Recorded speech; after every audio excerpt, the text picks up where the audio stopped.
ಓಂ ನಮೋ ಭಗವತೆ ವಾಸುದೇವಾಯ.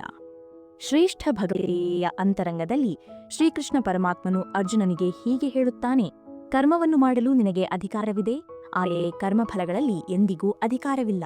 ನೀನು ಫಲದ ಆಕಾಂಕ್ಷೆಯಿಂದ ಕರ್ಮ ಮಾಡಬೇಡ, ಹಾಗೆಯೇ ಕರ್ಮ ಮಾಡಲು ಕೂಡ ಆಸಕ್ತಿ ತೋರಿಸಬೇಡ. ಆತನು ಈ ಮಾತುಗಳನ್ನು ಕೇವಲ ಅರ್ಜುನನಿಗಾಗಿ ಹೇಳಿದುದಲ್ಲ, ನಮ್ಮೆಲ್ಲರ ಜೀವನದ ಮೂಲಸೂತ್ರವಾಗಿದೆ. ನಮಸ್ಕಾರ ಪ್ರೀತಿಯ ಸ್ನೇಹಿತರೆ, ಕನ್ನಡ ವಿಚಾರಧಾರೆಗಳು ವಾಹಿನಿಗೆ ತಮ್ಮೆಲ್ಲರಿಗೂ ಆತ್ಮೀಯ ಸ್ವಾಗತ.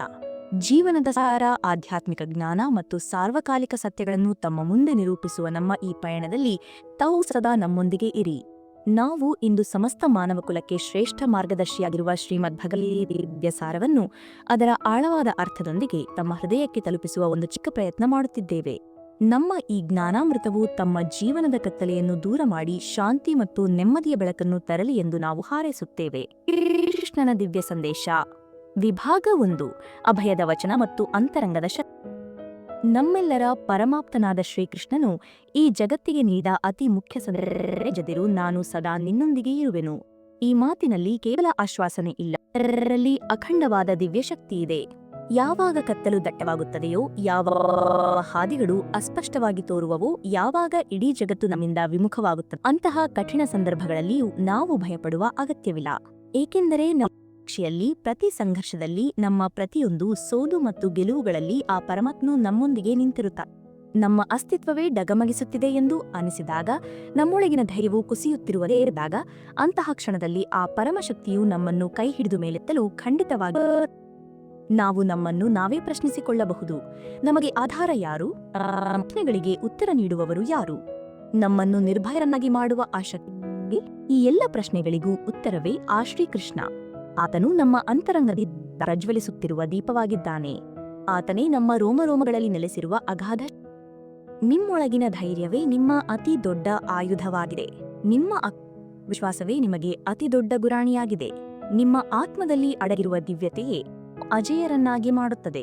ಹೀಗೆ ಶ್ರೀಕೃಷ್ಣನು ಹೇಳುತ್ತಾ, ಭಯವನ್ನು ಸಂಪೂರ್ಣ ನಿಮ್ಮ ಸಂಕಲ್ಪವನ್ನು ದೃಢಪಡಿಸಿ ಮತ್ತು ಕರ್ಮವನ್ನೇ ನಿಮ್ಮ ಧರ್ಮವನ್ನಾಗಿ ಮಾಡಿಕೊಳ್ಳಿ. ಎಂದರೆ ಆ ದೈವವು ನಮ್ಮ ಜೊತೆ ನಿಂತಿರುವಾಗ ಭಯಕ್ಕೆ ಯಾವುದೇ ರೀತಿಯ ಅಸ್ತಿತ್ವವಿಲ್ಲ. ನಾವು ಯಾವುದನ್ನು ನಂಬುತ್ತೇವೆಯೋ ಅದರಿಂದಲೇ ನಮ್ಮ ವ್ಯಕ್ತಿತ್ವವು ರೂಪುಗೊಳ್ಳುತ್ತದೆ. ನಾವು ಹೇಗೆ ನಂಬುತ್ತೇವೆಯೋ ನಾವು ಆಗಿಬಿಡುತ್ತೇವೆ. ಈ ಹೊರಗಿನ ಪ್ರಪಂಚವು ಕೇವಲ ತೋರಿಕೆಯ ಮೇಲೆ ನಿಂತಿರಬಹುದಾದರೆ ನಮ್ಮ ಆತ್ಮದ ಸತ್ಯವನ್ನು ಯಾರಿಂದಲೂ ಸುಳ್ಳು ಮಾಡಲು ಸಾಧ್ಯವಿಲ್ಲ. ನಾವು ವಿಚಾರವನ್ನು ಆಳವಾಗಿ ಅರ್ಥ ಮಾಡಿಕೊಳ್ಳಬೇಕು. ಈ ಜಗತ್ತಿನಲ್ಲಿ ನಾವೇ ಎಲ್ಲವನ್ನೂ ತಿಳಿದಿದ್ದೇವೆ ಎಂದು ಮನುಷ್ಯನು ಯಾವಾಗ ಭಾವಿಸುತ್ತಾನೋ ಆಗಲೇ ಅವನಲ್ಲಿ ಅಹಂಕಾರವು ಅಹಂಕಾರವು ಒಮ್ಮೆ ಜನ್ಮ ತಾಳಿದರೆ ಅವನ ಪತನವು ಖಂಡಿತ. ಅಜ್ಞಾನ ವ್ಯಕ್ತಿಯು ಈ ಜಗತ್ತಿನಲ್ಲಿ ಯಾವುದೂ ತನ್ನ ವೈಯಕ್ತಿಕ ಶಕ್ತಿಯಿಂದ ನಡೆಯುತ್ತಿಲ್ಲ, ಬಲವು ಪರಮಾತ್ಮನ ಇಚ್ಛೆಯಿಂದಲೇ ಸಂಚಾಲಿತವಾಗುತ್ತಿದೆ ಎಂಬುದನ್ನು ಮರೆಯುತ್ತಾನೆ. ಈ ಅರಿವಿಗೆ ಬರುವವರೆಗೂ ನಾವು ಭ್ರಮೆಯಲ್ಲಿಯೇ ಬದುಕಿರುತ್ತೇವೆ. ನಾವು ನಮ್ಮ ಕರ್ಮಗಳ ಹೆಮ್ಮೆ ಪಡುತ್ತೇವೆ. ನಮ್ಮ ಯಶಸ್ಸನ್ನು ಕೇವಲ ನಮ್ಮದೇ ಶ್ರಮದ ಫಲವೆಂದು ನಂಬುತ್ತೇವೆ ಮತ್ತು ಆ ಅಹಂಕಾರದೊಳಗೆ ಮುಳುಗಿ ನಮ್ಮ ನಿಜವಾದ ಅಸ್ತಿತ್ವವನ್ನೇ ಮರೆತುಬಿಡುತ್ತೇವೆ. ಈ ಸೃಷ್ಟಿಯ ನಿಜವಾದ ಕರ್ತೃ ಪರಮಾತ್ಮನೇ ಮತ್ತು ತಾನು ಕೇವಲ ಒಂದು ಸಾಧನ ಮಾತ್ರ ಎಂದು ಅರಿತುಕೊಳ್ಳುತ್ತಾನೋ ಆತನು ಮಾತ್ರ ಈ ಪ್ರಪಂಚದ ಬಂಧನಗಳಿಂದ ಮುಕ್ತನಾಗಿ ನಿಜವಾದ ಸುಖವನ್ನು ಅನುಭವಿಸುತ್ತಾನೆ. ವಿಭಾಗ 2: ವರ್ತನೆ ಮತ್ತು ವರ್ತಮಾನದ ಶಕ್ತಿ. ಜೀವನದಲ್ಲಿ ಸದಾ ಸರಿಯಾದ ಜನರ ಹುಡುಕಾಟ ಕಳೆಯಬೇಡಿ, ಬದಲಾಗಿ ಸ್ವಯಂ ನಾವು ಸರಿಯಾದ ವ್ಯಕ್ತಿಗಳಾಗಲು ಪ್ರಯತ್ನ ಮಾಡಿರಿ. ಸರಿಪಡಿಸಿಕೊಂಡರೆ ಸದ್ಗುಣಗಳುಳ್ಳ ಜನರು ತಾವಾಗಿಯೇ ನಮ್ಮ ಕಡೆಗೆ ಆಕರ್ಷಿತರಾಗುತ್ತಾರೆ. ಹೋದರೆ ಬಹುಶಃ ನಮ್ಮನ್ನು ಹುಡುಕುತ್ತಿರುವ ಬೇರೊಬ್ಬರ ಶೋಧವು ಸಂಪೂರ್ಣವಾಗಬಹುದು. ನಿರೀಕ್ಷೆಗಳನ್ನು ಇಟ್ಟುಕೊಳ್ಳುವವರು ಸಾಮಾನ್ಯವಾಗಿ ನಿರಾಶೆಗೊಳ್ಳುತ್ತಾರೆ, ಆದರೆ ಯಾವ ನಿರೀಕ್ಷೆಯನ್ನು ಇಟ್ಟುಕೊಳ್ಳುತ್ತಾರೋ ಅವರು ಸದಾ ವಿಜಯಿಗಳಾಗುತ್ತಾರೆ. ಏಕೆಂದರೆ ನಿಜವಾದ ನಮ್ಮ ಒಳಗೆಯೇ ಅಡಗಿದೆ. ಈ ಹೊರಗಿನ ಜಗತ್ತು ಕೇವಲ ಒಂದು ಕನ್ನಡಿ ಇದ್ದಂತೆ. ನಮ್ಮ ವಿಚಾರಗಳು ಮತ್ತು ನಮ್ಮ ಕರ್ಮಗಳ ಪ್ರತಿಬಿಂಬವನ್ನು ಮಾತ್ರ ನಮಗೆ ತೋರಿಸುತ್ತದೆ. ಮನುಷ್ಯ ಅತಿ ದೊಡ್ಡ ತಪ್ಪೆಂದರೆ ಈ ಜಗತ್ತಿನಲ್ಲಿ ಶಾಶ್ವತವಲ್ಲದ ಕ್ಷಣಿಕವಾದ ವಿಷಯಗಳು. ಅವನು ಧನ, ಕೀರ್ತಿ ಮತ್ತು ಭೌತಿಕ ಸುಖಗಳ ಆಕರ್ಷಣೆಗೆ, ಆದರೆ ಇವೆಲ್ಲವೂ ಶಾಶ್ವತವಲ್ಲ ಎಂಬುದನ್ನು ಮರೆತು ಬಿಡುತ್ತಾನೆ. ಈ ಜಗತ್ತಿನಾದರೂ ಶಾಶ್ವತವಾಗಿದೆಯೇ ಎಂದರೆ ಅದು ನಮ್ಮ ಆತ್ಮ, ನಮ್ಮ ಮನೋಬಲ ಮತ್ತು ನಮ್ಮ ಶಾಂತಿ ಮಾತ್ರ. ಮಿಕ್ಕಿದ್ದೆಲ್ಲವೂ ಸಮಯದ ಜೊತೆಗೆ ಬದಲಾಗುತ್ತದೆ, ನಾಶವಾಗುತ್ತದೆ, ಕೊನೆಗೆ ಮಣ್ಣು ಪಾಲಾಗುತ್ತದೆ. ಆದರೆ ಮನುಷ್ಯನು ಈ ಸತ್ಯವನ್ನು ಅರಿತುಕೊಳ್ಳುವ ಆ ಅಶಾಶ್ವತ ವಸ್ತುಗಳ ಹಿಂದೆ ಓಡುತ್ತಾ ಕೊನೆಗೆ ಬರಿಗೈಯಾಗುತ್ತಾನೆ. ನಾವು ಯಾವ ಅಥವಾ ಕೆಟ್ಟ ಕೆಲಸವನ್ನು ಮಾಡುತ್ತಿರುವಾಗ ಅದನ್ನು ಯಾರೂ ನೋಡ್ತಿಲ್ಲ ಎಂದು ನಾವು ಅದು ನಮ್ಮ ಅತಿ ದೊಡ್ಡ ತಪ್ಪು ಎಂದು ಪರಮಾತ್ಮನು ಹೇಳುತ್ತಾನೆ. ಏಕೆಂದರೆ ಸದಾ ನಮ್ಮ ಕರ್ಮಗಳಿಗೆ ಸಾಕ್ಷಿಯಾಗಿದ್ದಾನೆ. ಆತನ ದೃಷ್ಟಿಯು ಸದಾ ನಮ್ಮ ಮೇಲೆ, ನಮ್ಮ ಮನಸ್ಸಿನಲ್ಲಿ ಏನೆಲ್ಲಾ ನಡೆಯುತ್ತಿದೆ ಎಂಬುದನ್ನು ಆತನು ತಿಳಿದಿರುತ್ತಾನೆ. ಆದ್ದರಿಂದ ನಾವು ಒಬ್ಬಂಟಿಯಲ್ಲ ಎಂದು ತಿಳಿದುಕೊಳ್ಳಬೇಕು, ಏಕೆಂದರೆ ಆ ಪರಮಶಕ್ತಿ ಸದಾ ನಮ್ಮ ಜೊತೆಯಲ್ಲಿದೆ. ಆಗ 3 ಕರ್ಮ, ದಯೆ ಮತ್ತು ಶ್ರೇಷ್ಠತೆಯ ಮಾರ್ಗ. ಈ ಜಗತ್ತಿನ ಜೊತೆಗೆ ಹೇಗೆ ವರ್ತಿಸುತ್ತಾರೋ ನೀವು ಸಹ ಅವರೊಂದಿಗೆ ಹಾಗೇ ವರ್ತಿಸಿ ಎಂದು ಹೇಳಿದಾಗ ನಿಮ್ಮ ಹೃದಯವು ಖಂಡಿತವಾಗಿಯೂ ನಿಮ್ಮನ್ನು ತಡೆಯುತ್ತದೆ. ನಿಮ್ಮ ಹೃದಯ ಇರುತ್ತದೆ, ನೀವು ಕೂಡ ಅವರಂತೆಯೇ, ಆದರೆ ನಿಮ್ಮಲ್ಲಿ ಮತ್ತು ಅವರಲ್ಲಿ ಯಾವುದೇ ವ್ಯತ್ಯಾಸ ಉಳಿಯುವುದಿಲ್ಲ. ನಾವು ಕೆಟ್ಟತನಕ್ಕೆ ಕೆಟ್ಟತನದಿಂದಲೇ ಉತ್ತರ ನೀಡಿದರೆ ಈ ಪ್ರಪಂಚವು ಎಂದಿಗೂ ಇಲ್ಲ. ನಾವು ಒಳ್ಳೆಯತನದ ಶಕ್ತಿಯನ್ನು ಗುರುತಿಸಬೇಕು ಮತ್ತು ಅದನ್ನು ನಮ್ಮನ್ನಾಗಿ ಮಾಡಿಕೊಳ್ಳಬೇಕು.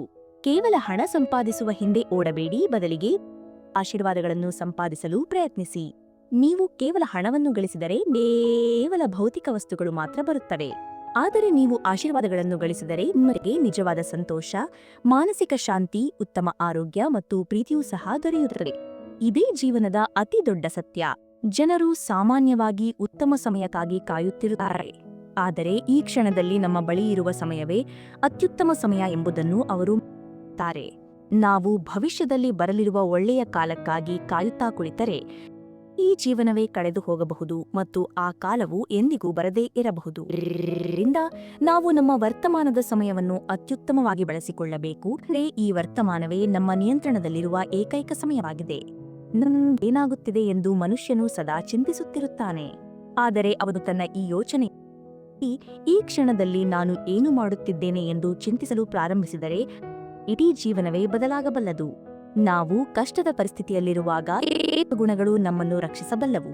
1. ನಿಮ್ಮ ಜ್ಞಾನ. 2. ನಿಮ್ಮ ವಿನಮ್ರತೆ. 3. ನಿಮ್ಮ ಬುದ್ಧಿಶಕ್ತಿ. 4. ಸಾಹಸ ಮತ್ತು ಧೈರ್ಯ. 5. ನಿಮ್ಮ ಉತ್ತಮ ಕರ್ಮಗಳು. ಸತ್ಯವನ್ನು ಮಾತನಾಡುವ ಅಭ್ಯಾಸ. 7. ಮೇಲಿನ ದೇವರ ಅಚಲ ವಿಶ್ವಾಸ. ನಾವು ಇರುವ ಸ್ಥಳದಿಂದಲೇ ಈ ಸದ್ಗುಣಗಳೊಂದಿಗೆ ಪ್ರಾರಂಭವೇ. ಉತ್ತಮ ಅವಕಾಶಕ್ಕಾಗಿ ಕಾಯುತ್ತಾ ತಮ್ಮ ಕನಸುಗಳನ್ನು ನೂರಾರು ಜನರು ಇದ್ದಾರೆ.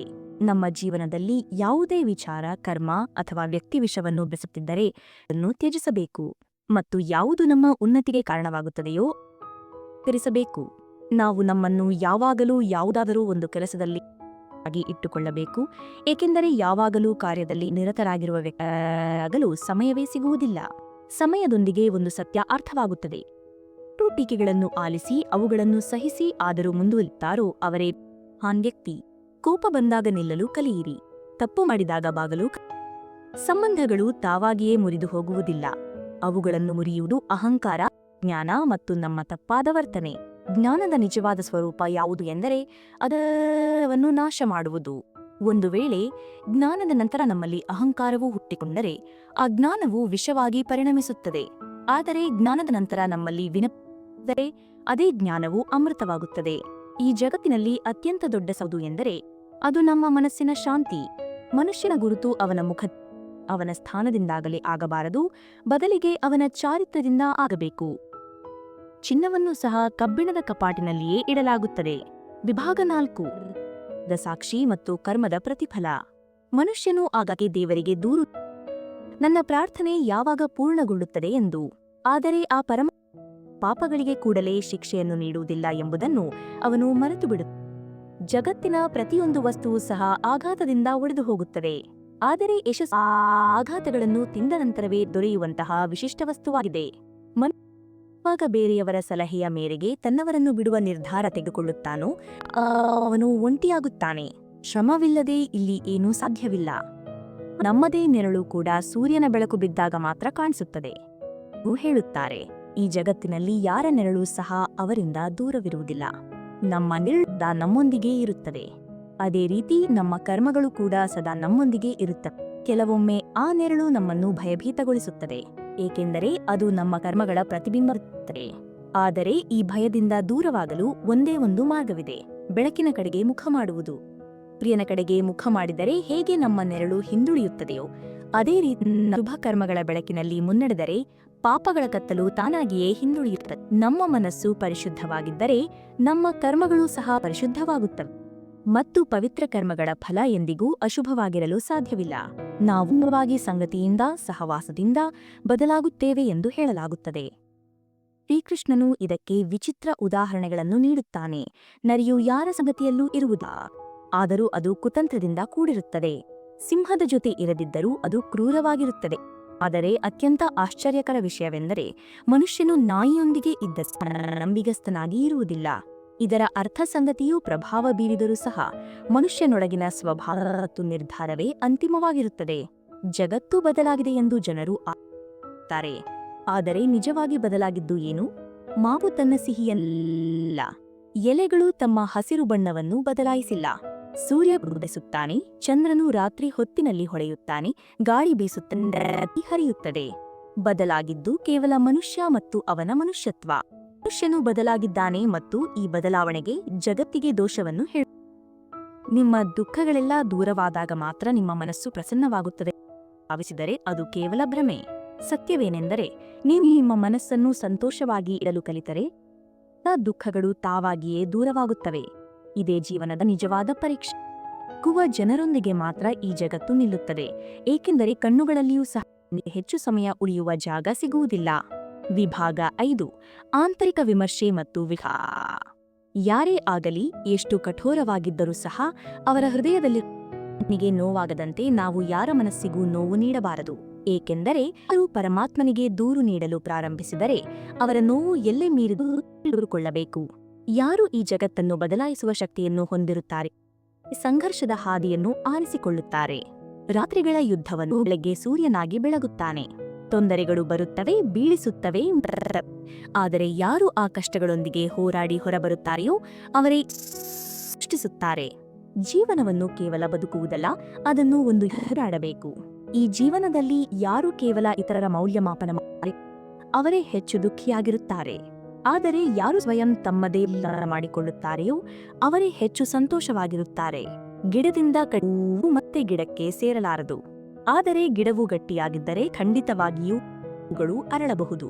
ಅದೇ ರೀತಿ ಕಳೆದ ಸಮಯವು ಮರಳಿ ಬರುವುದಿಲ್ಲ, ಆದರೆ ನಮ್ಮ ಧೈರ್ಯವು ಗಟ್ಟಿಯಾಗಿದ್ದರೆ ಮತ್ತು ನಮ್ಮ ವಿಶ್ವಾಸವು ಬಲವಾಗಿದ್ದರೆ ಬರಲಿರುವ ಒಂದು ಕ್ಷಣವನ್ನು ನಾವು ಸುಖಮಯವಾಗಿ ಮಾಡಿಕೊಳ್ಳಬಹುದು.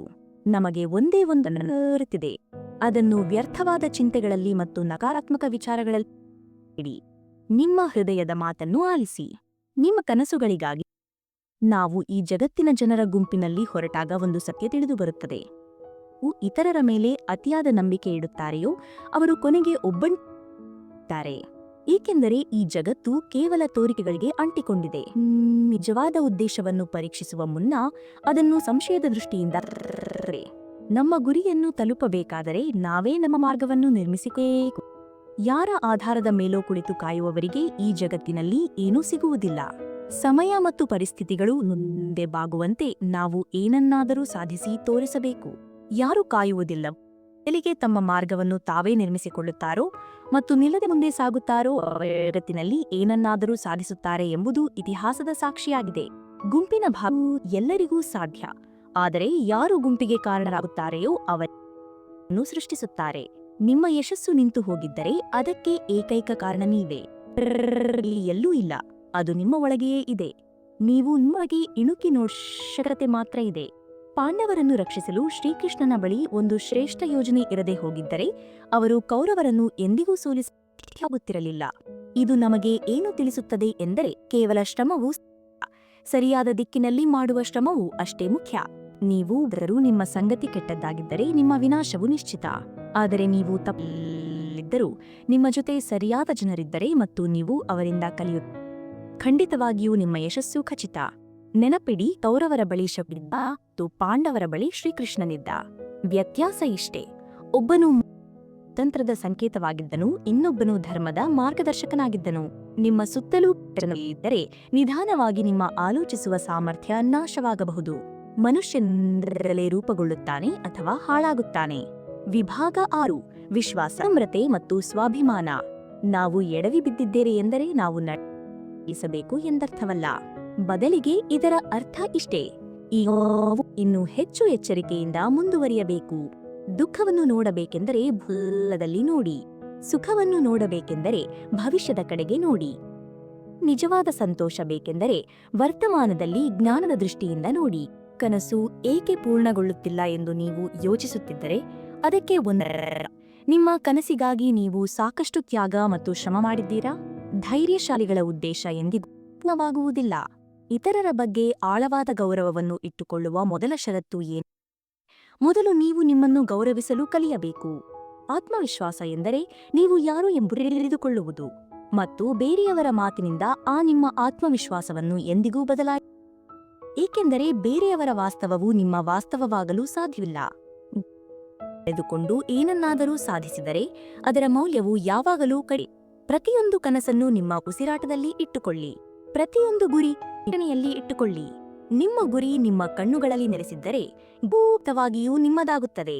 ಯಾರನ್ನಾದರೂ ಸೋಲಿಸುವುದು ತುಂಬಾ ಸುಲಭ, ಆದರೆ ಯಾರನ್ನಾದರೂ ಗೆಲ್ಲುವುದು ಕಷ್ಟ. ನಿಜವಾದ ಯಶಸ್ಸಿಗಾಗಿ ನಾವು ಅಪಾಯಗಳನ್ನು ತೆಗೆದುಕೊಳ್ಳಲೇಬೇಕು.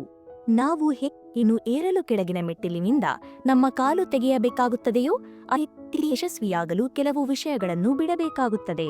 ನಿಮ್ಮ ಉದ್ದೇಶಗಳು ಮಾತ್ರ ವೈಫಲ್ಯವು ಪ್ರಭಾವ ಬೀರುತ್ತದೆ, ಆದರೆ ನಿಮ್ಮ ಹುಮ್ಮಸ್ಸು ಗಟ್ಟಿಯಾಗಿದ್ದ ವೈಫಲ್ಯವು ನಿಮ್ಮನ್ನು ಮುರಿಯಲು ಸಾಧ್ಯವಿಲ್ಲ.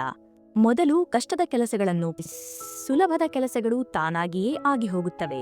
ನೆನಪಿಡಿ, ಯಾರದ್ದು ದೊರೆತ ಯಶಸ್ಸಿಗಿಂತ ನಿಮ್ಮ ಕಾಲುಗಳ ಮೇಲೆ ನಿಂತು ನಿಮ್ಮನ್ನು ನೀವೇ ಸಾಬೀತುಪಡಿಸುವುದು. ಜೀವನವು ಸುಲಭವಲ್ಲ, ಅದನ್ನು ಬದಲಾಯಿಸಲು ಹೋರಾಡಬೇಕು. ಅದನ್ನು ಸುಲಭ ಮಾಡಲು ಬುದ್ಧಿವಂತಿಕೆಯಿಂದ ನಡೆಯಬೇಕು. ಯಾರು ಇತರರ ಗುಲಾಮರಾಗಿ ಮಿಶ್ರರಾಗಿರುತ್ತಾರೆಯೋ ಅವರು ಎಂದಿಗೂ ನಿಜವಾದ ಸುಖವನ್ನು ಅನುಭವಿಸಲಾರರು. ಸ್ವಾತಂತ್ರ್ಯದಿಂದ ತಮ್ಮ ದುಃಖಗಳನ್ನು ಎದುರಿಸುವುದು ಕ್ಷಣವಾಗಿದೆ. ಪರಿಸ್ಥಿತಿಗಳು ಎಷ್ಟೇ ಕಷ್ಟಕರವಾಗಿದ್ದರೂ ನೀವು ಸ್ವತಂತ್ರರಾಗಿದ್ದರೆ ನಿಜವಾದ ಅರ್ಥದಲ್ಲಿ ನೀವು ಜೀವಂತವಾಗಿದ್ದೀರಿ. ವಿಭಾಗ 7. ಪ್ರಾಮಾಣಿಕತೆ ಮತ್ತು ನಿರಂತರ ಪ್ರಯತ್ನ. ಯಾರು ಸಿಹಿಯಾಗಿ ಮಾತನಾಡುತ್ತಾರೆಯೋ ಅವರು ಒಳ್ಳೆಯ ಮನುಷ್ಯರು ಎಂದು ತಿಳಿಯುವುದು ಸರಿಯಲ್ಲ. ಈ ಜಗತ್ತಿನಲ್ಲಿ ಅತಿ ಹೆಚ್ಚು ಸಂಚುಗಳನ್ನು ಕೂಡ ಅತ್ಯಂತ ಸಿಹಿ ಪದಗಳನ್ನೇ ಬಳಸುತ್ತಾರೆ. ಆದ್ದರಿಂದ ನಾವು ತೋರಿಕೆಯಿರಬೇಕು. ನಮ್ಮ ವಿವೇಕದಿಂದ ಸರಿಯಾದ ಮತ್ತು ತಪ್ಪಾದ ತಿಳಿದುಕೊಳ್ಳಬೇಕು. ಕೈಗಳ ರೇಖೆಗಳ ಮೇಲೆ ಮಾತ್ರ ಭರವಸೆ ಇಡಬೇಡಿ, ಏಕೆಂದೇ ಇಲ್ಲದವರಿಗೂ ಸಹ ಅದೃಷ್ಟ ಇರುತ್ತದೆ. ಆದರೆ ಶ್ರಮಿಸುವವರ ಖಂಡಿತವಾಗಿಯೂ ಬದಲಾಗುತ್ತದೆ. ಅವಕಾಶ ಮತ್ತು ಸೂರ್ಯೋದಯದಲ್ಲಿ ಒಂದೇ ಒಂದು ಸ್ನೇಹತೆ ಇದೆ. ಯಾರು ತಡ ಮಾಡುತ್ತಾರೆಯೋ ಅವರು ಎರಡನ್ನೂ ಕಳೆದುಕೊಳ್ಳುತ್ತಾರೆ. ಆ ಸಮಯಕ್ಕೆ ಸರಿಯಾಗಿ ಕಾರ್ಯಪ್ರವೃತ್ತರಾಗಬೇಕು.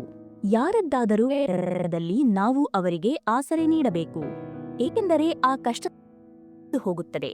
ಆದರೆ ನೀವು ನೀಡಿದ ಸಹಾಯವನ್ನು ಆ ವ್ಯಕ್ತಿ ಜೀವನದಲ್ಲಿ ಇಟ್ಟುಕೊಳ್ಳುತ್ತಾನೆ. ಏನು ಮಾಡಬೇಕು ಎಂದು ಅರ್ಥವಾಗದಿದ್ದಾಗ ನಿಲ್ಲಬೇಕು. ಆದರೆ ಸಮಯದ ಜೊತೆಗೆ ನಮ್ಮ ವಯಸ್ಸು ಕೂಡ ಮುಗಿದು ಹೋಗುವಷ್ಟು ನಿಲ್ಲಬಾರದು. ನಮ್ಮ ಕನಸು ಕನಸಾಗಿಯೇ ಉಳಿಯಬಾರದು. ಶ್ರಮವೇ ನಮ್ಮ ಅತಿ ದೊಡ್ಡ ಅಸ್ತ್ರವಾಗಿದೆ ಮತ್ತು ಯಾರು ಇದನ್ನು ಸರಿಯಾದ ರೀತಿಯಲ್ಲಿ ಬಳಸುತ್ತಾರೆಯೋ ಅವರಿಗೆ ಯಶಸ್ಸು ಬರುತ್ತದೆ. ಅತಿ ದೊಡ್ಡ ದೌರ್ಬಲ್ಯವೆಂದರೆ ಸೋಲನ್ನು ಒಪ್ಪಿಕೊಳ್ಳುವುದು. ಇರುವ ಖಚಿತವಾದ ಮಾರ್ಗವೆಂದರೆ ಪ್ರತಿ ಬಾರಿ ಬಿದ್ದ ನಂತರ ಒಂದ್ಸಲ ಮತ್ತೊಮ್ಮೆ ಪ್ರಯತ್ನಿಸುವುದು. ನಾವು ಕಳೆದುಕೊಂಡದ್ದರ ಬಗ್ಗೆ ಚಿಂತಿಸುವುದನ್ನು ನಿಲ್ಲಿಸಬೇಕು ಮತ್ತು ನಾವು ಎಂದಿಗೂ ಕಳೆದುಕೊಳ್ಳದಂತೆ ನೋಡಿಕೊಳ್ಳಬೇಕು. ಯಶಸ್ಸನ್ನು ಪಡೆಯಬೇಕಾದರೆ ನಾವು ಮತ್ತು ಸಮಯದ ಬಗ್ಗೆ ಅಳುವುದನ್ನು ನಿಲ್ಲಿಸಬೇಕು. ಬದಲಿಗೆ ಅವುಗಳ ಪ್ರಯತ್ನಿಸಬೇಕು. ಗುರಿ ಎಷ್ಟೇ ದೂರವಿದ್ದರೂ ನಾವು ಹೆದರಬಾರದು.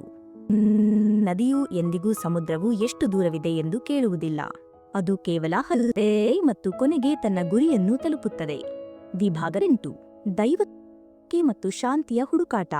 ಜೀವನದಲ್ಲಿ ನಾವು ಅತ್ಯಂತ ಕಷ್ಟದ ಹಂತವನ್ನು ದಾಟುತ್ತಿರುವಾಗ, ಕತ್ತಲು ತುಂಬಿದಾಗ, ಪ್ರತಿಯೊಂದು ಬಾಗಿಲು ಮುಚ್ಚಿದಂತೆ ಕಾಣಿಸಿದಾಗ ನಮ್ಮ ಮನಸ್ಸು ಒಂದು ಪ್ರಶ್ನೆ ಏಳುತ್ತದೆ: ಪರಮಾತ್ಮನು ನನ್ನ ಕಷ್ಟಗಳನ್ನು ನೋಡುತ್ತಿಲ್ಲವೇ? ಆತನು ಅನುಭವಿಸುತ್ತಿಲ್ಲವೇ?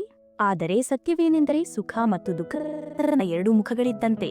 ಹೇಗೆ ದಿನದ ನಂತರ ರಾತ್ರಿ ಮತ್ತು ರಾತ್ರಿಯ ಬರುತ್ತದೆಯೋ ಹಾಗೆಯೇ ಜೀವನದಲ್ಲಿ ಕಠಿಣ ಸಮಯವೂ ಬರುತ್ತದೆ. ಆದರೆ ಅದು ಶಾಶ್ವತವಲ್ಲ.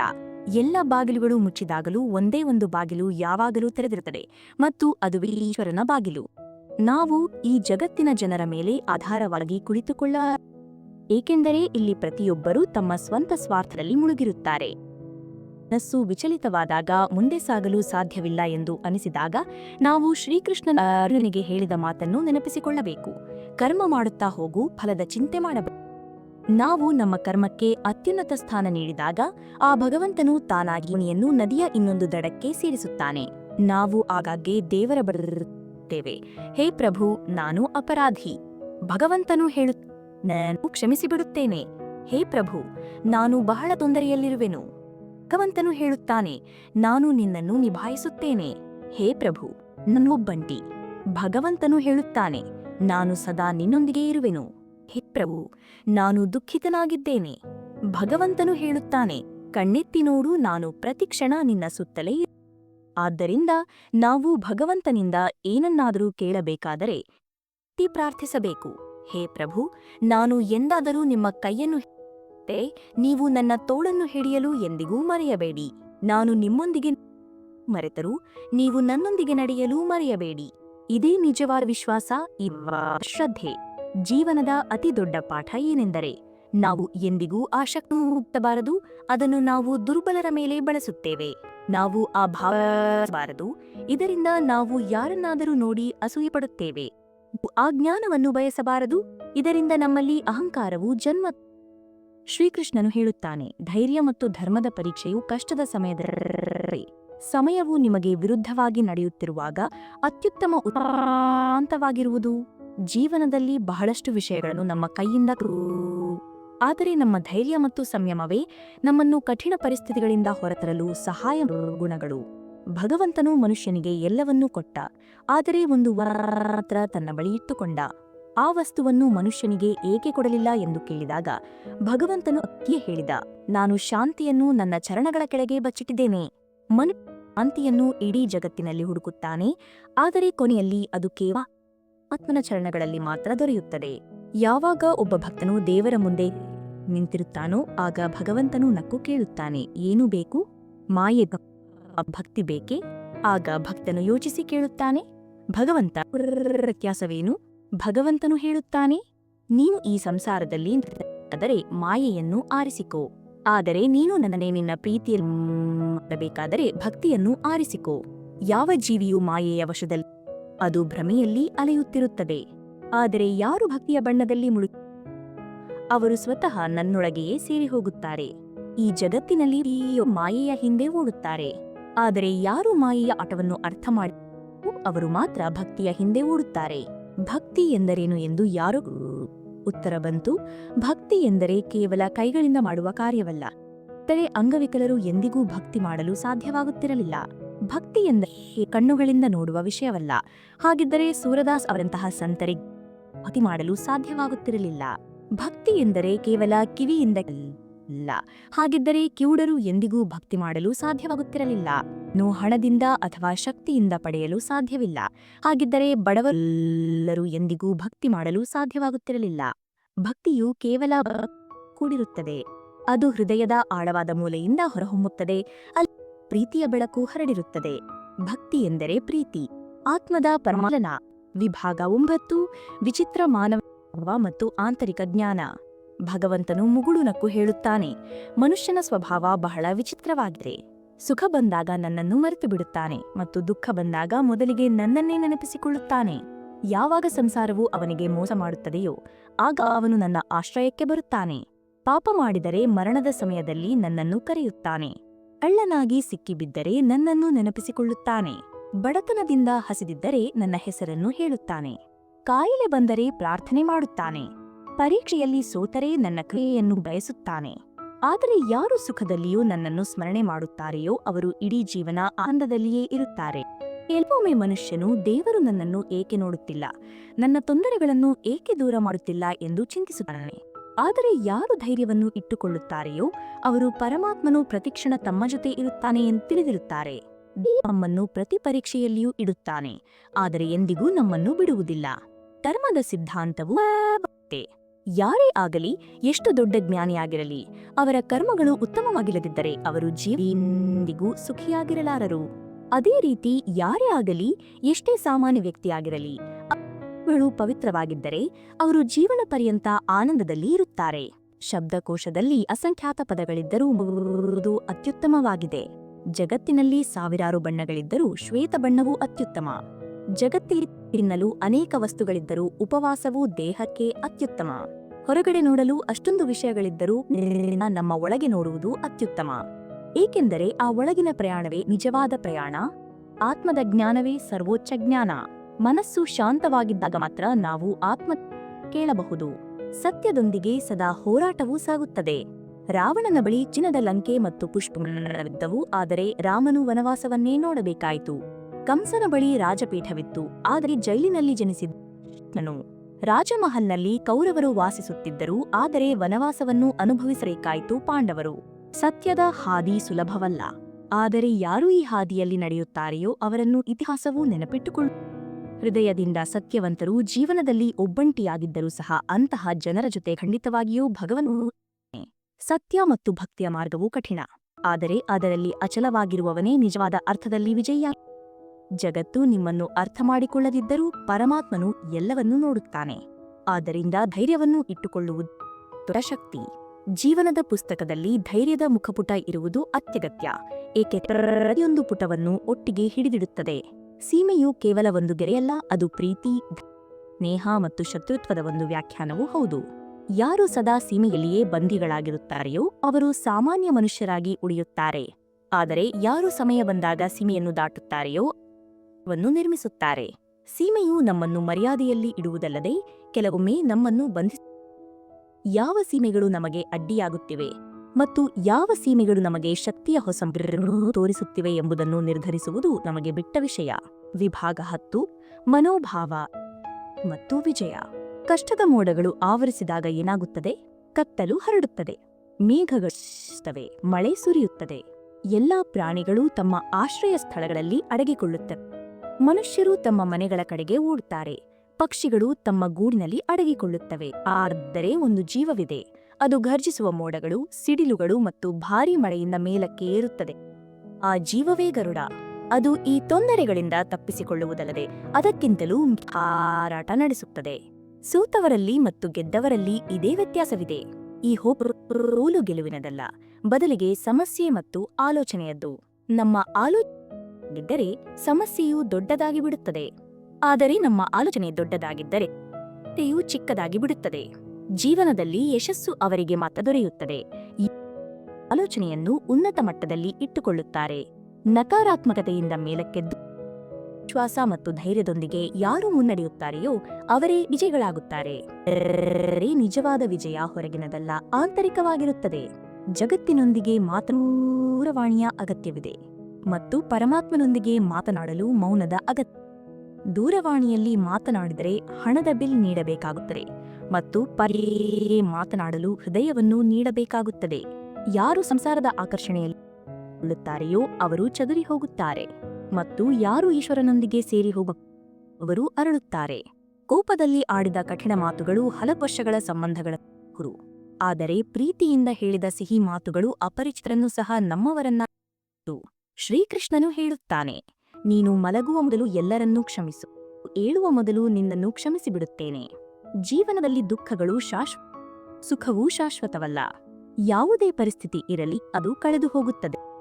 ಸಮಯ ಕೆಟ್ಟದ್ದಾಗಿದ್ದರೆ ನಾಳೆ ಒಳ್ಳೆಯ ಸಮಯವೂ ಖಂಡಿತ ಬರುತ್ತದೆ.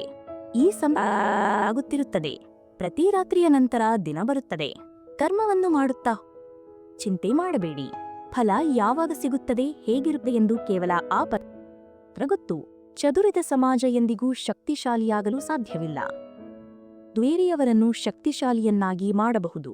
ಯಾವ ಮನೆಯಲ್ಲಿ ಪ್ರೀತಿಗೆ ಗೌರವ ಇರುತ್ತದೆಯೋ ಅಲ್ಲಿ ಸ್ವತಃ ಈಶ್ವರನು ವಾಸ ಮಾಡ್ತಾನೆ. ಪ್ರೀತಿಯನ್ನು ಬರೆಯಲಾಯಿತು ಮತ್ತು ಸಂಪತ್ತನ್ನು ಹಂಚಿಕೊಳ್ಳುವುದರಿಂದ ಮಹಾಭಾರತ ನಡೆಯಿದ್ದರಿಂದ ಜೀವನದಲ್ಲಿ ಪ್ರೀತಿಯನ್ನು ಉಳಿಸಿಕೊಂಡಿರಿ ಮತ್ತು ಅಹಂಕಾರದಿಂದ ದೂರವಿರಿ. ಪತನವು ಯಾವಾಗ ಪ್ರಾರಂಭವಾಗುತ್ತದೆ ಎಂದರೆ ಯಾವಾಗ ಅವನು ತನ್ನವರನ್ನು ಕೆಡವಲು ಸಲಹೆ ತೆಗೆದುಕೊಳ್ಳಲು ಪ್ರಾರಂಭಿಸುತ್ತಾನೆಯೋ ಆಗಲೇ. ಯಾವುದೇ ಕಲ್ಲನ್ನು ಪ್ರಾಣಿಯ ಮೇಲೆ ಅದು ಹೆದರಿ ಓಡಿ ಹೋಗುತ್ತದೆ, ಆದರೆ ಅದೇ ಕಲ್ಲನ್ನು ಜೇನುಗೂಡಿನ ಮೇಲೆ ಎಸೆದರೆ ಇಡೀ ಉತ್ತರ ನೀಡುತ್ತದೆ. ಐಕ್ಯತೆಯಲ್ಲಿ ಶಕ್ತಿಯಿದೆ, ಸಂಘಟನೆಯಲ್ಲಿ ಬಲವಿದೆ. ಸಂಘಟಿತರಾಗಿರಿ, ಒಟ್ಟಾಗಿರಿ ಮತ್ತು ಪ್ರೀತಿಯಿಂದ ಇರಿ. ಜೀವನವನ್ನು ಬದುಕಲು 2 ಮಾರ್ಗಗಳಿವೆ. ಒಂದು, ಅದನ್ನು ಪಡೆಯಲು ಪ್ರಯತ್ನಿಸುವುದು.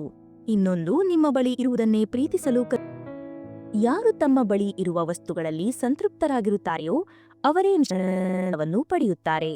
ವಿಭಾಗ 11: ವಿಶ್ವಾಸ, ಧೈರ್ಯ ಮತ್ತು ಮಹತ್ವ. ನೀವು ಯಾವಾಗಲೂ ಅಷ್ಟು ಚಿಕ್ಕವರಾಗಿರಿ, ಪ್ರತಿಯೊಬ್ಬ ವ್ಯಕ್ತಿಯೂ ನಿಮ್ಮ ಪರವಾಗಿ ಕುಳಿತುಕೊಳ್ಳಲು ಸಾಧ್ಯವಾಗಲಿ.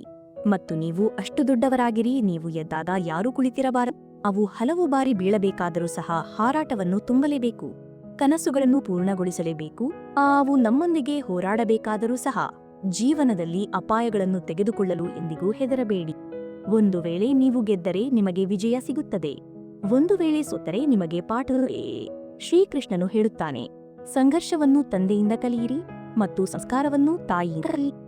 ಮಿಕ್ಕಿದ್ದೆಲ್ಲವನ್ನೂ ಈ ಜಗತ್ತು ತಾನಾಗಿಯೇ ಕಲಿಸುತ್ತದೆ. ಈ ಜಗತ್ತಿನ ಅತಿ ವಸ್ತು ಯಾವುದು ಎಂದರೆ ಅದು ಭರವಸೆ.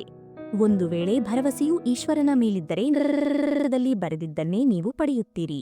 ಆದರೆ ಒಂದು ವೇಳೆ ಭರವಸೆಯು ನಿಮ್ಮ ಮೇಲಿದ್ದರೆ ಈಶ್ವರನು ಬರೆಯುತ್ತಾನೆ. ಸಂತೋಷಗಳು ಮಾತ್ರ ಮುನಿಸಿಕೊಳ್ಳುತ್ತವೆ, ದುಃಖಗಳಿಗೆ ಅಷ್ಟು ನಖ. ನೀವು ಭಗವಂತನು ಸಿಗಬೇಕೆಂದು ಬಯಸಿದರೆ ಆಶೀರ್ವಾದಗಳು ಸಿಗುವಂತಹ ಕರ್ಮಗಳನ್ನು ತಿಳಿಯಿರಿ. ಯಾರೇ ಆಗಲಿ, ಎಷ್ಟು ಮಹಾನ್ ವ್ಯಕ್ತಿಯಾಗಲಿ, ಪ್ರಕೃತಿಯು ಎಂದಿಗೂ ಪೂರ್ಣವಾಗಿ ಮಾಡುವುದಿಲ್ಲ. ಕೋಗಿಲೆಗೆ ಇಂಪಾದ ಕಂಠವನ್ನು ಕೊಟ್ಟರೆ ಅದರ ರೂಪವನ್ನಿದೆ, ನವಿಲಿಗೆ ರೂಪವನ್ನು ಕೊಟ್ಟರೆ ಅದರ ಧ್ವನಿಯನ್ನು ಕಿತ್ತುಕೊಂಡಿದೆ. ಮನುಷ್ಯೆಯನ್ನು ಕೊಟ್ಟರೆ ಸಂತೋಷವನ್ನು ಕಸಿದುಕೊಂಡಿದೆ. ಸಂತನ್ಗೆ ಸಂತೋಷವನ್ನು ಅವನಿಂದ ಸಂಸಾರವನ್ನು ಕಿತ್ತುಕೊಂಡಿದೆ. ನೀವು ನಿಮ್ಮ ಮೇಲೆ ಎಂದಿಗೂ ಅಹಂಕಾರ ಮಾಡಬೇಡಿ, ಏಕೆಂದರೆ ದೇವರು ನಿಮ್ಮಂತಹವರನ್ನು ಮತ್ತು ನನ್ನಂತಹವರನ್ನು ಎಷ್ಟೋ ಮಂದಿಯನ್ನು ಮಣ್ಣಿನಿಂದ ಮಾಡಿ ಮಣ್ಣಿನಲ್ಲಿಯೇ ಸೇರಿಸಿದ್ದಾನೆ. ಓಟದಲ್ಲಿ ಗೆಲ್ಲುವ ಕುದುರೆಗೆ ಏನು ಎಂದು ತಿಳಿದಿರುವುದಿಲ್ಲ, ಅದು ತನ್ನ ಮಾಲೀಕನಿಂದ ಸಿಗುವ ಕಷ್ಟದ ಕಾರಣದಿಂದ. ಒಂದು ವೇಳೆ ನೀವು ನಿಮ್ಮನ್ನು ತೊಂದರೆಯಲ್ಲಿ ಕಂಡುಕೊಂಡರೆ ನಿಮ್ಮ ಮಾಲೀಕ ಈಶ್ವರನು ನಿಮ್ಮ ಗೆಲುವನ್ನೇ ಬಯಸುತ್ತಾನೆ ಎಂದು ತಿಳಿದುಕೊಳ್ಳಿ. ನೀವು ಸದಾ ಬಲಶಾಲಿಯಾಗಲು ಪ್ರಯತ್ನಿಸಬೇಡಿ, ಕೆಲವೊಮ್ಮೆ ದುರ್ಬಲರಾಗುವುದು ಸಹ ಮನಸ್ಸಿಗೆ ಹಗುರತನ. ಜೀವನದಲ್ಲಿ ನಿಮ್ಮ ಎಲ್ಲೆಗಳನ್ನು ಸದಾ ನೆನಪಿಡಿ, ಅದು ಕೋಪದ ಎಲ್ಲೆಯಾಗಲಿ, ಎಲ್ಲೆಯಾಗಲಿ. ಮತ್ತು ಈ ಮಾತನ್ನು ನೆನಪಿಡಿ, ವಸ್ತುಗಳನ್ನು ಉಪಯೋಗಿಸಲು ಇರುತ್ತು, ಜನರನ್ನು ಪ್ರೀತಿಸಲು ಇರುತ್ತಾರೆ. ಆದರೆ ನಾವು ಅದಕ್ಕೆ ವಿರುದ್ಧವಾಗಿ ಮಾಡುತ್ತೇವೆ, ಪ್ರೀತಿಸುತ್ತೇವೆ ಮತ್ತು ಜನರನ್ನು ಉಪಯೋಗಿಸುತ್ತೇವೆ. ಈ ಜಗತ್ತು ಎಷ್ಟು ವಿಚಿತ್ರವಾಗಿದೆ. ಯಾರ ಕಣ್ಣುಗಳಲ್ಲಿ ನಿದ್ರೆ ಇದೆಯೋ ಅವರ ಬಳಿ ಮಲಗಲು ಉತ್ತಮ ಹಾಸಿಗೆ ಇರುವುದಿಲ್ಲ. ಯಾರ ಬಳಿ ಉತ್ತಮ ಹಾಸಿಗೆ ಇದೆಯೋ ಅವರ ಕಣ್ಣುಗಳಲ್ಲಿ ನಿದ್ರೆ ಇರುವುದಿಲ್ಲ. ಯಾರ ಮನಸ್ಸಿಲ್ಲೋ ಅವರ ಬಳಿ ನೀಡಲು ಧನ ಇರುವುದಿಲ್ಲ. ಮತ್ತು ಯಾರ ಬಳಿ ಧನವಿದೆಯೋ ಅವರ ಬಳಿ ದಯೆ. ಯಾರಿಗೆ ಹಸಿವಿದೆಯೋ ಅವರ ಬಳಿ ತಿನ್ನಲು ಏನೂ ಇರುವುದಿಲ್ಲ. ಮತ್ತು ಯಾರ ಬಳಿ ತಿನ್ನಲು ಇರುತ್ತದೆಯೋ ಅವರ ಇರುವುದಿಲ್ಲ. ಕೆಲವರು ತಮ್ಮವರಿಗಾಗಿ ರೊಟ್ಟಿಯನ್ನು ಬಿಡುತ್ತಾರೆ, ಇನ್ನು ಕೆಲವರು ರೊಟ್ಟಿಗಾಗಿ ತರುತ್ತಾರೆ. ಶ್ರೀಕೃಷ್ಣನು ಹೇಳುತ್ತಾನೆ, ಜೀವನದಲ್ಲಿ ಸೋತ ನಂತರವೂ ಯಾರು ಕಳೆದುಕೊಳ್ಳುವುದಿಲ್ಲವೋ ಅವರೇ ನಿಜವಾದ ವಿಜೇತರು. ನಿಮ್ಮ ಜ್ಞಾನದ ಬಗ್ಗೆ, ನಿಮ್ಮ ಶಕ್ತಿ, ನಿಮ್ಮ ಧನದ ಬಗ್ಗೆ ಎಂದಿಗೂ ಗರ್ವಪಡಬೇಡಿ, ಏಕೆಂದರೆ ಸಮಯವು ಬದಲಾದಾಗ ಮೇಲೆ ಕುಳಿತ ರಾಜನನ್ನು ಸಹ ಭಿಕ್ಷುಕನನ್ನಾಗಿ ಮಾಡುತ್ತದೆ. ಕೆಟ್ಟ ಸಮಯದಲ್ಲಿ ಧೈರ್ಯವನ್ನು ಇಡುವುದು ಬಹಳ ಮುಖ್ಯ, ಏಕೆಂದರೆ ಅದೇ ಬೆಂಕಿಯು ಬಂಗಾರವನ್ನು ಕುಂದನವನ್ನಾಗಿ ಮಾಡುತ್ತದೆ. ಸಂಘಟಿತರಾಗಿರಿ, ಏಕೆಂದರೆ ಹನಿಗಳು ಸೇರಿದಾಗ ಸಮುದ್ರವಾಗುತ್ತದೆ ಮತ್ತು ಮನುಷ್ಯ ಸಮಾಜವಾಗುತ್ತದೆ. ಜೀವನದ ಹಾದಿಯಲ್ಲಿ ಎಷ್ಟು ಮುಳ್ಳುಗಳಿದ್ದರೂ ಸಹ ನಾವು ನಡೆಯುತ್ತಲೇ, ಏಕೆಂದರೆ ಮುನ್ನಡೆಯುತ್ತಿರುವುದೇ ಜೀವನದ ಹೆಸರು. ವಿಭಾಗ 12. ದೃಷ್ಟ, ಸತ್ಯ ಮತ್ತು ದಾರಿ. ಪ್ರತಿಯೊಬ್ಬ ಮನುಷ್ಯನು ಯಶಸ್ಸಿನ ಹುಡುಕಾಟದಲ್ಲಿ ಕಾರ್ಯ ಮಾಡುತ್ತಾನೆ. ಇಲ್ಲವೇ ಯಶಸ್ಸು ಸಿಗುತ್ತದೆ. ಕೆಲವರು ವಿಫಲರಾಗುತ್ತಾರೆ. ಯಾರು ವಿಫಲರಾಗುತ್ತಾರೆಯೋ ಅವರು ತಮ್ಮ ವೈಫಲ್ಯಕ್ಕೆ ಪರಿಸ್ಥಿತಿಗಳನ್ನು ಕಾರಣವೆಂದು ಹೇಳುತ್ತಾರೆ. ಆದರೆ ಇದು ಸಂಪೂರ್ಣ ಸತ್ಯವಲ್ಲ. ಇದು ಯಾವುದೇ ಪರಿಸ್ಥಿತಿ ಅಥವಾ ಯಾವುದೇ ವ್ಯಕ್ತಿ ಯಾರದೋ ವೈಫಲ್ಯಕ್ಕೆ ಕಾರಣವಾಗಬಹುದೇ? ಚಿಟ್ಟೆ ಮತ್ತು ನೊಣ ಎರಡಕ್ಕೂ ಪ್ರಕೃತಿಯು ರಸವನ್ನು ಹೀರುವ ಸಾಮರ್ಥ್ಯವನ್ನು ನೀಡಿದರೆ ಚಿಟ್ಟೆಯೂ ಹೂಗಳಿಂದ ರಸವನ್ನು ಹೀರಿ ಹೊಸ ಹೂಗಳನ್ನು ಅರಳಿಸಲು ಸಹಾಯ ಮಾಡುತ್ತದೆ. ಆದರೆ ನೊಣವು ಗಾಯಗಳ ಮೇಲೆ ಕುಳಿತುಕೊಳ್ಳುತ್ತದೆ, ಅವುಗಳನ್ನು ಸೋಂಕುಗೊಳಿಸುತ್ತದೆ ಮತ್ತು ಇಬ್ಬರಿಗೂ ಸಮಾನ ಅವಕಾಶಗಳಿದ್ದವು, ಆದರೆ ಅವರ ಆಲೋಚನೆ ಮತ್ತು ಕಣ್ಣು ವಿಭಿನ್ನವಾಗಿ ಮಾಡುತ್ತದೆ. ಇದೇ ಜೀವನದ ನಿಯಮ. ನಿಮ್ಮ ದೃಷ್ಟಿಕೋನವೇ ಯಶಸ್ಸು ಅಥವಾ ವೈಫಲ್ಯವನ್ನು ನಿರ್ಧರಿಸುತ್ತದೆ. ಯಾರು ಸತ್ಯದ ಮಾರ್ಗದಲ್ಲಿ ನಡೆಯುತ್ತಾರೆಯೋ ಪದೇ ಪದೇ ತಮ್ಮನ್ನು ಶುದ್ಧೀಕರಿಸಿಕೊಳ್ಳಬೇಕಾಗುತ್ತದೆ. ಆದರೆ ಸುಳ್ಳು ಹೇಳುವವನು ಪ್ರಶ್ನೆಯಲ್ಲಿ ನಿರ್ಧರಿಸಲ್ಪಡುತ್ತಾನೆ. ಚಿಕ್ಕ ಆಲೋಚನೆಯು ಸಂಶಯಗಳಿಗೆ ಜನ್ಮ ನೀಡುತ್ತದೆ, ದೊಡ್ಡ ಆಲೋಚನೆಯು ಪರಿಹಾರಗಳನ್ನು ಹುಡುಕುತ್ತದೆ. ನೀವು ಸೋಲಲು ಭಯಪಟ್ಟರೆ ಗೆಲ್ಲುವ ನಿರೀಕ್ಷೆಯನ್ನು ಕೂಡ ಇಟ್ಟುಕೊಳ್ಳಬೇಡಿ. ವೈಫಲ್ಯವು ಯಶಸ್ಸಿನ ಒಂದು ಭಾಗವಾಗಿದೆ. ಬಿದ್ದು ಮತ್ತೆ ಏಳುವವನೇ ನಿಜವಾದ ಮನುಷ್ಯನು ಉಪ್ಪಿನಂತೆ ಇರಬೇಕು, ಅದು ಪ್ರತಿಯೊಂದು ಪರಿಸ್ಥಿತಿಯಲ್ಲಿಯೂ ಬೆರೆತು ಹೋಗುತ್ತದೆ. ಯಾರು ಕಠಿಣ ಪರಿಸ್ಥಿತಿಗಳಲ್ಲಿಯೂ ತಮ್ಮ ಧೈರ್ಯವನ್ನು ಉಳಿಸಿಕೊಳ್ಳುತ್ತಾರೆಯೋ ಅವರೇ ಜೀವನದಲ್ಲಿ. ಯಾರು ವೈಫಲ್ಯದ ಭಯದಿಂದ ಹೊಸ ಪ್ರಯತ್ನವನ್ನೇ ಮಾಡುವುದಿಲ್ಲವೋ ಅವರು ಎಂದಿಗೂ ರವಿಯಲು ಸಾಧ್ಯವಿಲ್ಲ. ಗುರಿ ಎಷ್ಟೇ ಎತ್ತರದಲ್ಲಿದ್ದರೂ ರಸ್ತೆಗಳು ಯಾವಾಗಲೂ ಕಾಲುಗಳ ಕೆಳಗೆ ಇರುತ್ತವೆ. ನಿಮ್ಮ ಪ್ರಯತ್ನಗಳೇ ನಿಮ್ಮ ಮಾರ್ಗವನ್ನು ನಿರ್ಧರಿಸುತ್ತವೆ.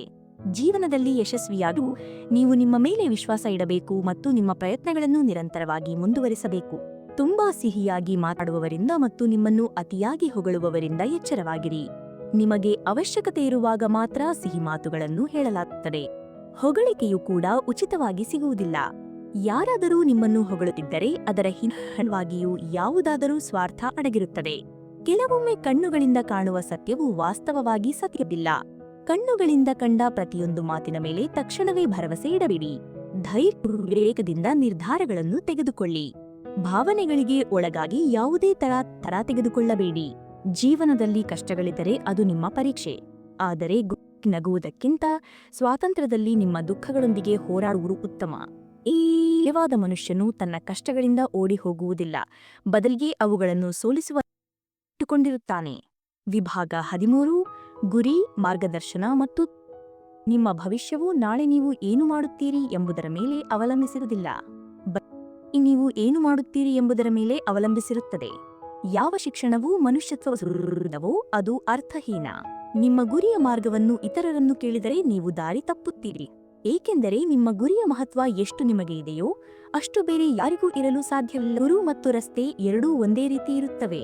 ಅವು ಸ್ವತಃ ಅಲ್ಲಿಯೇ ನಿಂತಿರುತ್ತವೆ, ಇತರರನ್ನು ಅವರ ಗುರಿಯವರೆಗೆ ತಲುಪಿಸುತ್ತವೆ. ಅವರ ಮಾರ್ಗದರ್ಶನದಲ್ಲಿ ನಡೆಯುವ ದಾರಿ ತಪ್ಪುವುದಿಲ್ಲ.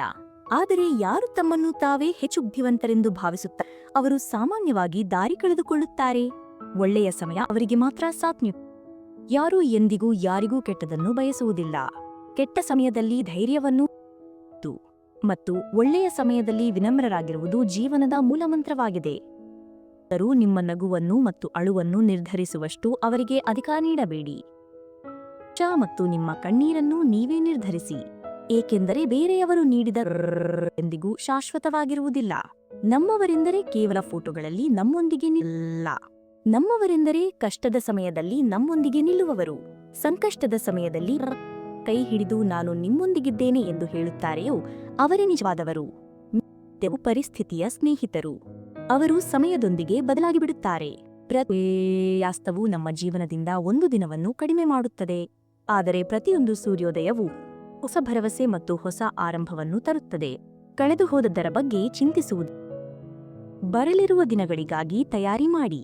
ಆದ್ದರಿಂದ ಸದಾ ಉತ್ತಮವಾಗಿ ಜೀವನದಲ್ಲಿ ಪರಿವರ್ತನೆಯೇ ಸ್ಥಿರತೆ. ಆದ್ದರಿಂದ ಪ್ರತಿಯೊಂದು ನಿಮ್ಮ ವರ್ತನೆಯನ್ನು ಸಮತೋಲನದಲ್ಲಿ ಇಟ್ಟುಕೊಳ್ಳಿ. ಯಾರು ಸುಖ ಮತ್ತು ದುಃಖದಲ್ಲಿ ತಾರೆಯೋ ಅವರೇ ಅತ್ಯಂತ ಶ್ರೇಷ್ಠ ವ್ಯಕ್ತಿ. ಯಾರೂ ಫಲದ ಚಿಂತೆ ಮಾಡದೆ ತಮ್ಮ ತಾರೆಯೋ ಅವರು ಶ್ರೇಷ್ಠರು. ಯಾವ ವ್ಯಕ್ತಿಯು ಸಂತೋಷದಲ್ಲಿ ಲೋಭಿಯಾಗುತ್ತಾನೆಯೋ ಅಲ್ಲಿ ಕೋಪಗೊಳ್ಳುತ್ತಾನೆಯೋ ಅಂತಹ ಜನರಿಂದ ಮನುಷ್ಯರು ಮಾತ್ರವಲ್ಲದೆ ದೇವರುಗಳು ಆಗುತ್ತಾರೆ. ಕೋಪದ ಮೇಲೆ ನಿಯಂತ್ರಣ ಇಟ್ಟುಕೊಳ್ಳಲು ಕಲಿಯಿರಿ. ಕೋಪದಲ್ಲಿ ತೆಗೆದುಕೊಂಡ ಹೆಚ್ಚಾಗಿ ತಪ್ಪಾಗಿರುತ್ತದೆ ಮತ್ತು ನಂತರ ಪಶ್ಚಾತ್ತಾಪ ಮಾತ್ರ ಉಳಿಯುತ್ತದೆ. ರಿಂದ ಕೋಪ ಬಂದಾಗ ನಿಮ್ಮನ್ನು ನೀವೇ ಶಾಂತಗೊಳಿಸಲು ಪ್ರಯತ್ನಿಸಿ. ನಿಮ್ಮ ಆಲೋಚನೆ ನಿಯಂತ್ರಣದಲ್ಲಿ ಇಟ್ಟುಕೊಳ್ಳಿ, ಏಕೆಂದರೆ ನಿಮ್ಮ ಆಲೋಚನೆಯೇ ನಿಮ್ಮ ವಾಸ್ತವತೆಯನ್ನು.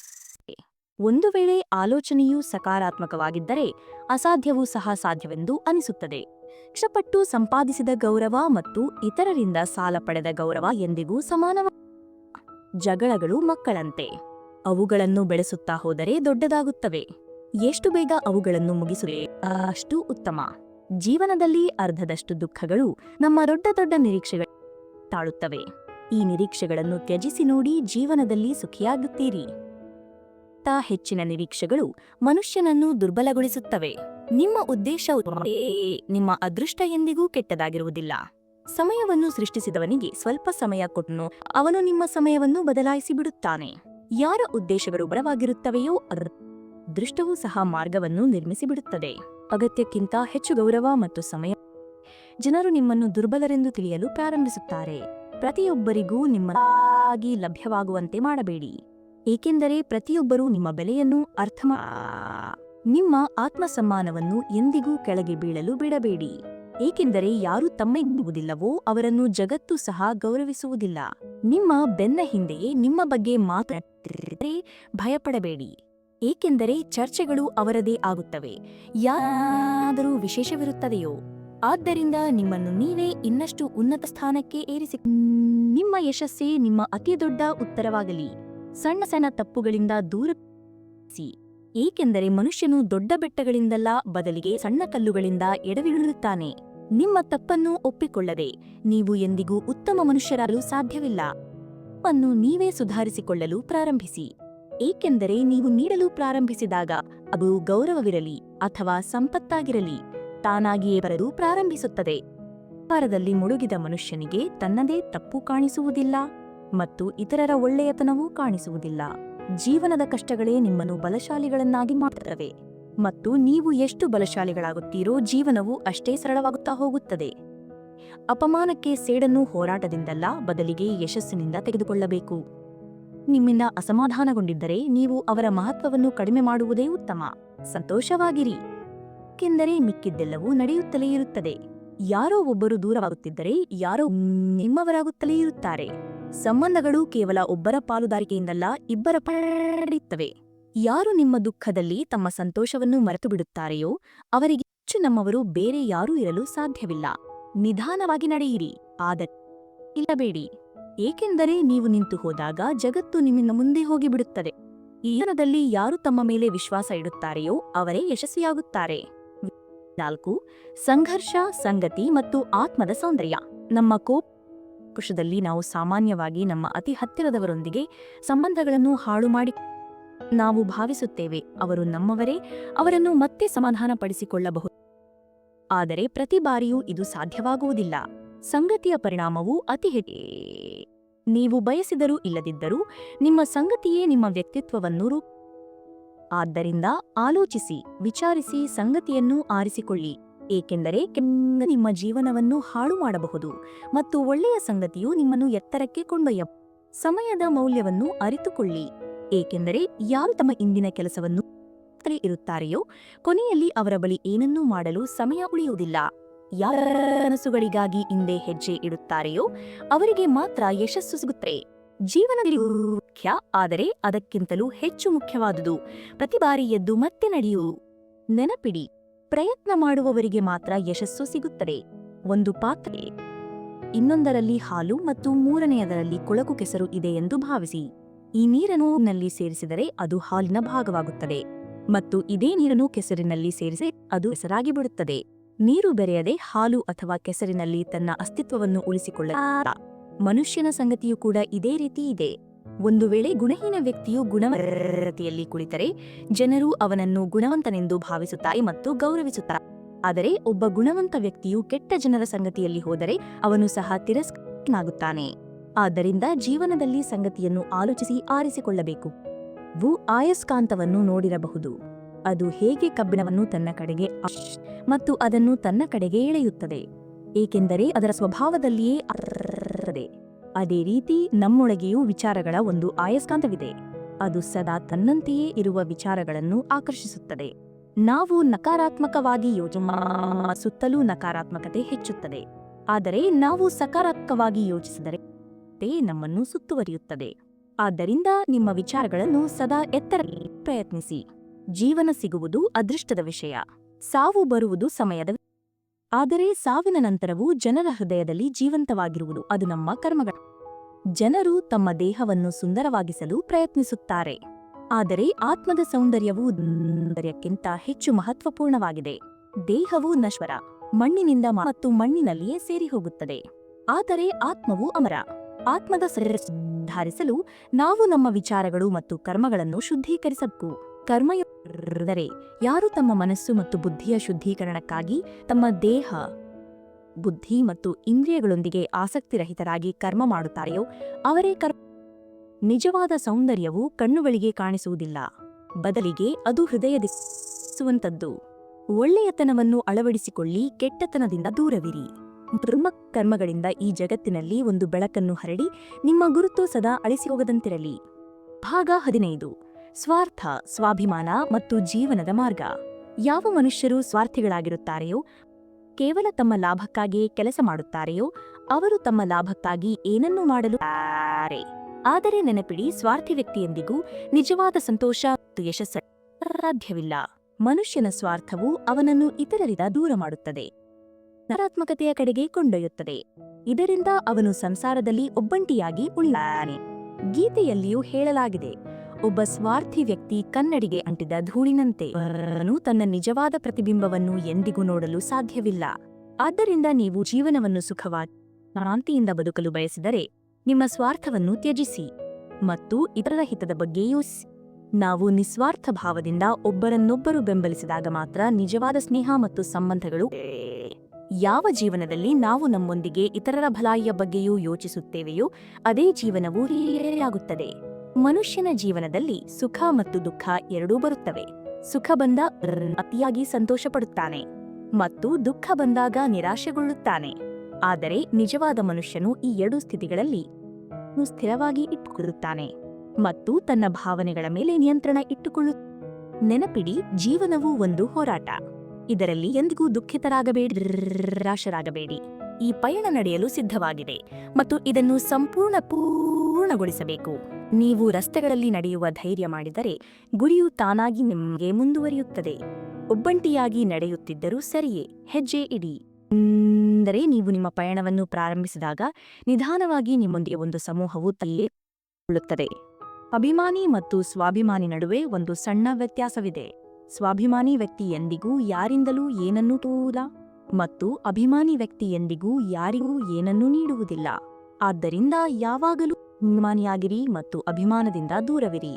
ಜೀವನದಲ್ಲಿ ವಿನಮ್ರತೆ ಮತ್ತು ಸಹನಶೀಲತೆಯನ್ನು ಅಳವಡಿಸಿಕೊಳ್ಳಿ, ಏಕೆಂದರೆ ಈ ಗುಣಗಳೇ ನಿಮ್ಮನ್ನು ನಿಜವಾದ ಅರ್ಥದಲ್ಲಿ ಮಹಾನ್ ವ್ಯಕ್ತಿಗಳನ್ನಾಗಿ ಮಾಡುತ್ತವೆ. ಕೋಪವು ಮನುಷ್ಯನ ಸರ್ವನಾಶಕ್ಕೆ ಕಾರಣವಾಗುತ್ತದೆ. ಕೋಪಿಷ್ಠನಿಗೆ ಯಾರೂ ಸ್ನೇಹಿತರಿರುವುದಿಲ್ಲ.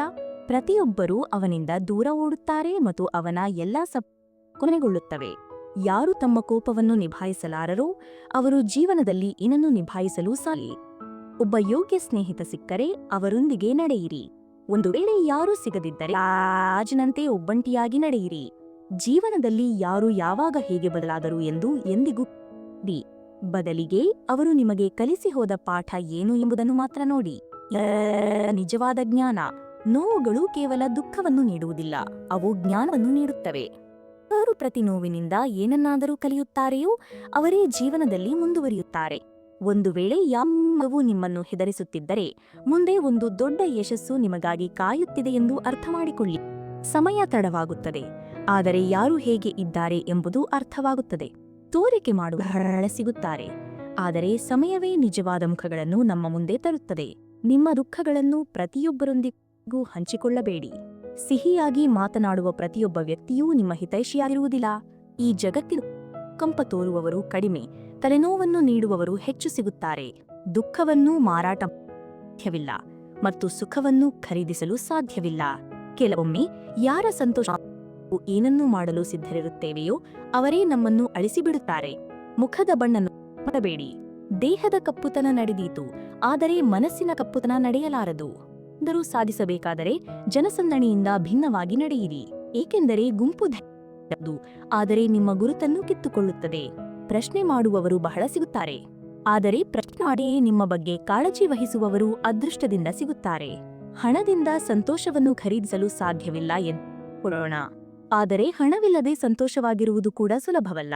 ಯಾವ ವ್ಯಕ್ತಿಗೆ ನಿಮ್ಮ ಸಂಬಂಧಗಳ ಮೌಲ್ಯ ತಿಳಿದಿಲ್ಲವೋ ಅವರೊಂದಿಗೆ ಒಂಟಿಯಾಗಿ ನಿಲ್ಲುವುದು ಉತ್ತಮ. ಮತ್ತು ಇದು ಅಭಿಮಾನವಲ್ಲ, ಇದು ಸ್ವಾಭಿಮಾನ. ಹೃದಯವು ಹೇಳಿದನ್ನೇ ಮಾಡಿ, ಜನರು ಹೇಳಿದನ್ನಲ್ಲ. ವಿಭಾಗ 16 ಆಂತರಿಕ ವಿಮರ್ಶೆ. ಸಮಯದ ಸತ್ಯ. ಕೋಪ, ಹಠ, ತಪ್ಪುಗಳು ಮತ್ತು ಆಸೆಗಳು ಗೊರಕೆಯಿವೆ. ಬೇರೆಯವರು ಮಾಡಿದರೆ ಅದು ನಮಗೆ ಚುಚ್ಚುತ್ತದೆ, ಆದರೆ ನಾವು ಮಾಡಿದರೆ ನಮಗೆ ಅದರ ಅರಿವಿಲ್ಲ. ಯಾರ ಸುಳ್ಳಿಗೆ ನಾವು ಬೆಲೆ ಕೊಡುತ್ತೇವೆಯೋ ಅವರು ನಮ್ಮನ್ನು ಮೂರ್ಖರನ್ನಾಗಿ ಮಾಡಿದ್ದೇವೆ ಸುತ್ತಾರೆ. ಶ್ರೀಮಂತರು ಪ್ರತಿ ಗಲ್ಲಿಯಲ್ಲಿ ಸಿಗುತ್ತಾರೆ, ಆದರೆ ಮಾನಸಿಕವಾಗಿ ಶ್ರೀಮಂತರಾದವರು ಆದ್ದರಿಂದ ನಿಮ್ಮ ಆತ್ಮದ ಸತ್ಯವನ್ನು ಉಳಿಸಿಕೊಳ್ಳಿ ಮತ್ತು ನಿಮ್ಮ ತತ್ವಗಳ ಮೇಲೆ ಅಚಲವಾಗಿ ನಿಲ್ಲಿ. ಜನರು ಸುಲಭವಾಗಿ ಸಿಕ್ಕಿದ ವಿಷಯಗಳಿಗೆ ಬೆಲೆ ನೀಡುವುದಿಲ್ಲ ಮತ್ತು ನಂತರ ಅವುಗಳನ್ನು ಕಳೆದುಕೊಳ್ಳುತ್ತಾರೆ. ಇದೇ ಜೀವನದ ಅತಿ ದೊಡ್ಡ ಸತ್ಯ. ಯಾವ ವಿಷಯದ ಮಹತ್ವವನ್ನು ನಾವು ತಿಳಿದಿರುವುದಿಲ್ಲವೋ ದಿನ ಹೆಚ್ಚು ನೆನಪಿಗೆ ಬರುತ್ತದೆ. ಯಾರನ್ನಾದರೂ ಅವಮಾನಿಸುವುದು ನಿಮ್ಮ ಸ್ವಭಾವವನ್ನು ತೋರಿಸುತ್ತದೆ, ಆದರೆ ಯಾರನ್ನಾದರೂ ಗೌರವಿಸುವುದು ನಿಮ್ಮ ಸಂಸ್ಕಾರಗಳನ್ನು ತೋರಿಸುತ್ತದೆ. ಅಭಿಮಾನಿ ವ್ಯಕ್ತಿ ತಾನೇ ದೊಡ್ಡವನೆಂದು ಭಾವಿಸುತ್ತಾನೆ, ಆದರೆ ಸ್ವಾಭಿಮಾನಿ ವ್ಯಕ್ತಿಯು ಎಲ್ಲರನ್ನೂ ಸಮಾನೆ. ಯಾರು ಆತ್ಮಸಮ್ಮಾನವನ್ನು ಹೊಂದಿರುತ್ತಾರೆಯೋ ಅವರು ತಮ್ಮ ಕೆಲಸವನ್ನು ತಾವೇ ಮತ್ತು ಯಾರ ಮೇಲೂ ಅವಲಂಬಿತರಾಗಿರುವುದಿಲ್ಲ. ಎಷ್ಟು ಕೇಳಿಸಿಕೊಳ್ಳಲು ಸಾಧ್ಯವೋ ಅಷ್ಟು ಮಾತನಾಡಿ, ಏಕೆಂದರೆ ಮಾತನಾಡಲು ಮಾತ್ರವಲ್ಲ, ಕೇಳಿಸಿಕೊಳ್ಳುವ ಧೈರ್ಯವೂ ಇರವು. ಆತ್ಮಸಮ್ಮಾನ ಎಂದರೆ ಒಬ್ಬ ಮನುಷ್ಯನಿಗೆ ತನ್ನ ಸ್ವಂತ ಗುರುತನ್ನು ಮಾಡಿಸುವುದು, ಬೇರೆಯವರು ಮಾಡಿಸುವುದಲ್ಲ. ಜೀವನಕ್ಕೆ ಸಂಬಂಧಿಸಿದ ಯಾವುದೇ ಪ್ರಶ್ನೆ ಇಲ್ಲ, ಅದಕ್ಕೆ ಶ್ರೀಮತಿಯಲ್ಲಿ ಉತ್ತರ ಇರದೇ ಇರುವುದು. ನಮ್ಮ ಮನಸ್ಸಿನಲ್ಲಿ ಯಾವುದೇ ಸಂಶಯ, ಯಾವುದೇ ತೊಂದರೆ ಇರ ಜಗತ್ತಿನ ಪ್ರತಿಯೊಂದು ಗೊಂದಲಕ್ಕೂ ಅದರಲ್ಲಿ ಪರಿಹಾರವಿದೆ. ಯಾವಾಗ ಜೀವನದಲ್ಲಿ ಅನಿಸುತ್ತದೆಯೋ, ತೊಂದರೆ ಬಂದಾಗ ಅಥವಾ ಗುರಿ ಅಸ್ಪಷ್ಟವಾದಾಗ ಭಗವದ್ಗೀತೆಯನ್ನು ಖಂಡಿತ ಮಾಡಬೇಕು. ಸೃಷ್ಟಿಯಲ್ಲಿ ಮನುಷ್ಯ ಮಾತ್ರ ಆ ಪ್ರಾಣಿ, ಯಾರು ಹೊರಗಿನ ದೂರವನ್ನು ಕ್ರಮಿಸಬಹುದು. ಆದರೆ ಈ ಪ್ರಯಾಣ ಸುಲಭವಲ್ಲ. ಮನಸ್ಸು ಚಂಚಲ, ಇಲ್ಲಿ ಅಲ್ಲಿ ಅಲೆಯುತ್ತದೆ ಮತ್ತು ಯಾವುದೇ ಕಾರ್ಯದ ಏಕಾಗ್ರತೆಯನ್ನು ನಾಶ ಮಾಡುತ್ತದೆ. ಈ ಮನಸ್ಸಿನ ಮೇಲೆ ನಿಯಂತ್ರಣ ಸಾಧಿಸಿದರೆ ಅದಕ್ಕಿಂತ ಉತ್ತಮ ಮಿತ್ರ ಬೇರೆ ಯಾರೂ ಇರಲಾರರು. ಜೀವನ ದೊಡ್ಡ ಸತ್ಯವೇನೆಂದರೆ ಪ್ರತಿಯೊಬ್ಬರಿಗೂ ಎಲ್ಲವೂ ಸಿಗಲು ಸಾಧ್ಯವಿಲ್ಲ ಮತ್ತು ಈ ಒಪ್ಪಿಕೊಳ್ಳುವುದೇ ಸುಖಿ ಜೀವನದ ಆಧಾರ. ನಿಮ್ಮೊಂದಿಗೆ ವಾದ ಮಾಡಿದರೆ ಎಲ್ಲಾ ಪ್ರಶ್ನೆಗಳಿರುತ್ತವೆ, ಆದರೆ ಇತರರೊಂದಿಗೆ ವಾದ ಮಾಡಿದರೆ ಹೊಸ ಪ್ರಶ್ನೆಗಳು ಮತ್ತು ಗೊಂದಲಗಳು ಹೆಚ್ಚಾಗುತ್ತವೆ. ಮನುಷ್ಯನು ತನ್ನ ತಪ್ಪಿಗೆ ವಕೀಲನಾಗುತ್ತಾನೆ ಮತ್ತು ಇತರರ ನ್ಯಾಯಾಧೀಶನಾಗುತ್ತಾನೆ.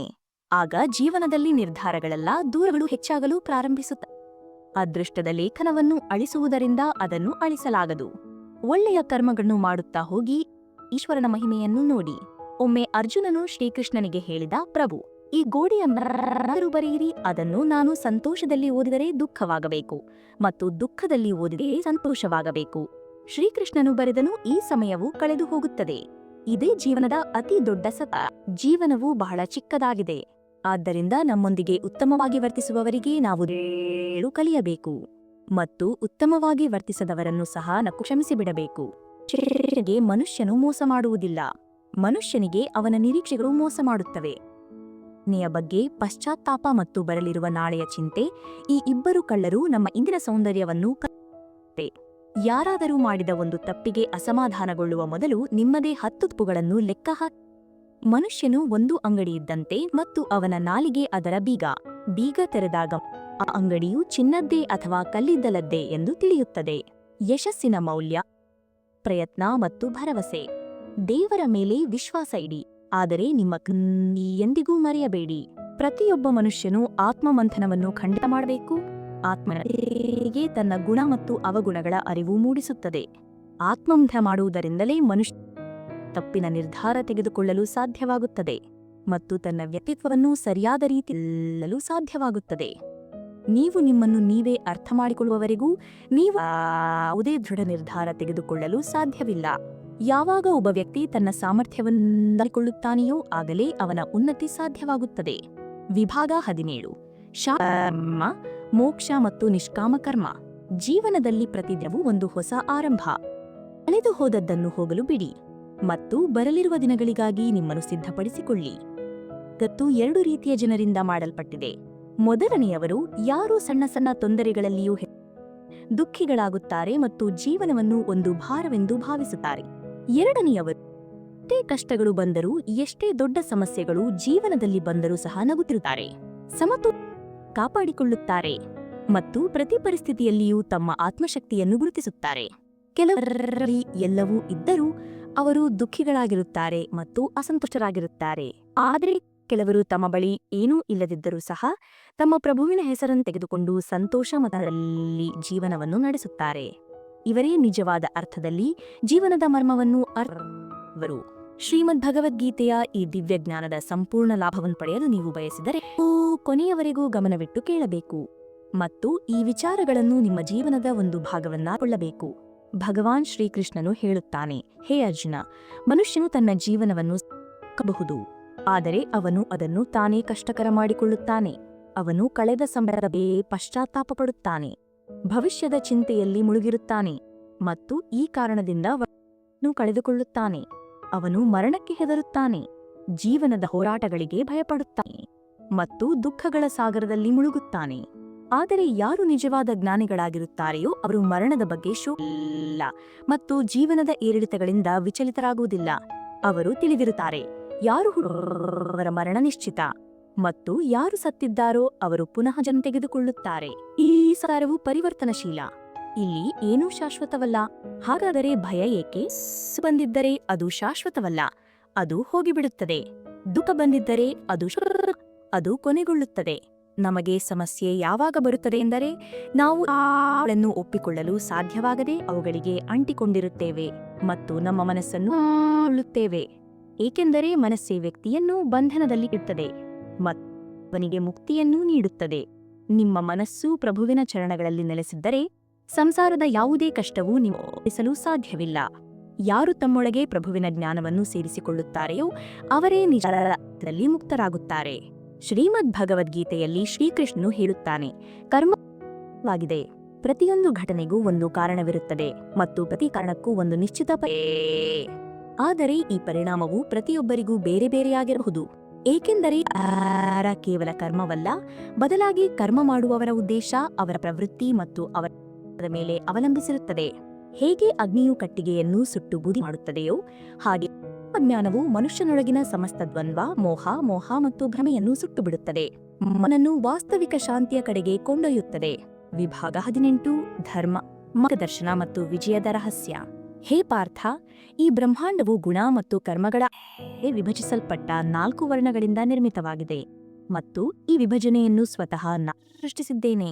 ಆದರೆ ಒಂದು ವಿಚಾರವನ್ನು ಮರೆಯಬೇಡ, ನಾನು ಈ ಸೃಷ್ಟಿಯ ನಿರ್ಮಾಣದಲ್ಲಿ ಅದರಿಂದ ಬೇರೆಯಾಗಿಯೂ ಮತ್ತು ದೂರವಾಗಿಯೂ ಇರುವೆನು.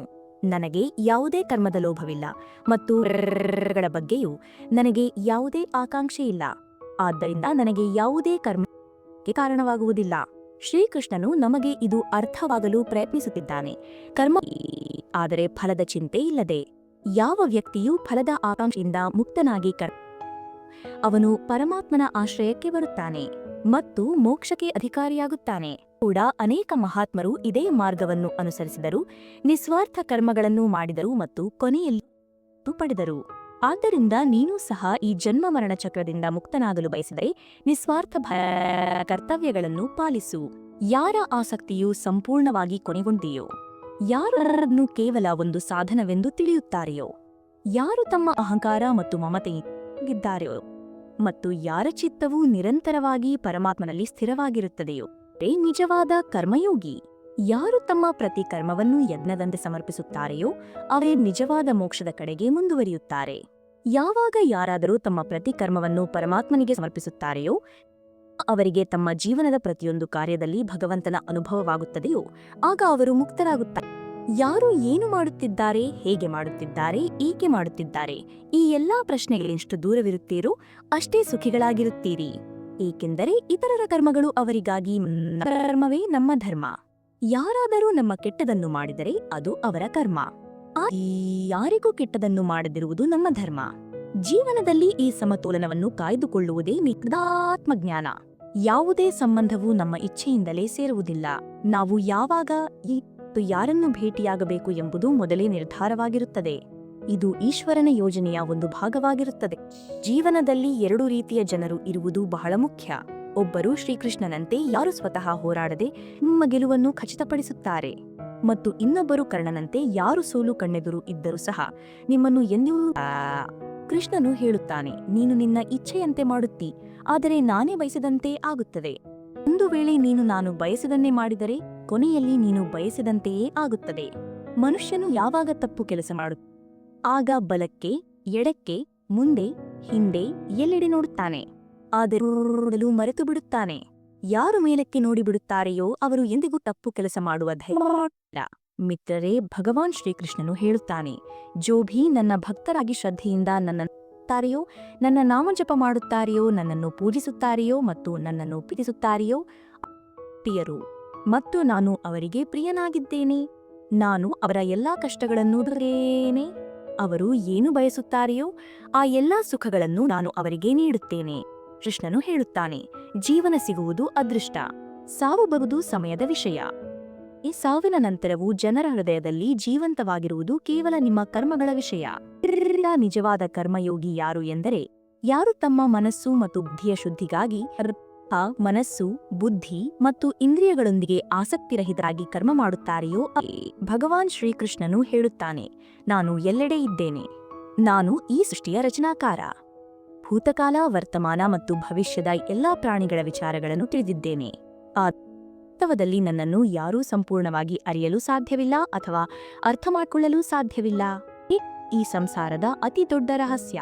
ಆದ್ದರಿಂದ ಈ ಸಂಸಾರದಲ್ಲಿ ನಿಮ್ಮ ಕರ್ಮಗಳನ್ನು ಈ ರೀತಿಗಳೇ ನಿಮ್ಮ ಗುರುತಾಗಲಿ. ಜನರು ಹೇಳುತ್ತಾರೆ, ನಾವು ನಮ್ಮವರ ಮುಂದೆ ಬಾಗಬೇಕೆಂದು. ಆದರೆ ಯಾರು ನಿಜವಾದ ನಮ್ಮವರಾಗಿರುತ್ತಾರೆಯೋ ಅವರು ಎಂದಿಗೂ ನಮ್ಮನ್ನು ಬಾಗಲು ಬಿಡುವುದಿಲ್ಲ. ವಿಭತ್ತು, ವಿಜಯ, ಪ್ರೇರಣೆ ಮತ್ತು ಪಾಲನೆ. ಸಂತೋಷವಾಗಿರಲು ಒಂದೇ ಒಂದು ನಿರೀಕ್ಷೆಯನ್ನು ಕೇವಲ ನಿಮ್ಮಿಂದಲೇ ಇಟ್ಟುಕೊಳ್ಳಿ, ಬೇರೆಯವರಿಂದಲ್ಲ. ಬೀಳುವುದು ಸಹ ಒಳ್ಳೆ, ಏಕೆಂದರೆ ಅದರಿಂದ ನಮ್ಮ ನಿಜವಾದ ಸಾಮರ್ಥ್ಯ ಏನು ಎಂದು ತಿಳಿಯುತ್ತದೆ. ಸಹಾಯ ಮಾಡಲು ಸಮಯ ಬಂದಾಗ ನಮ್ಮವರ ಗುರುತೂ ಆಗುತ್ತದೆ. ಜಗತ್ತಿನ ಅತಿ ಭಾರಿ ವಸ್ತು ನೆಮ್ಮದಿ.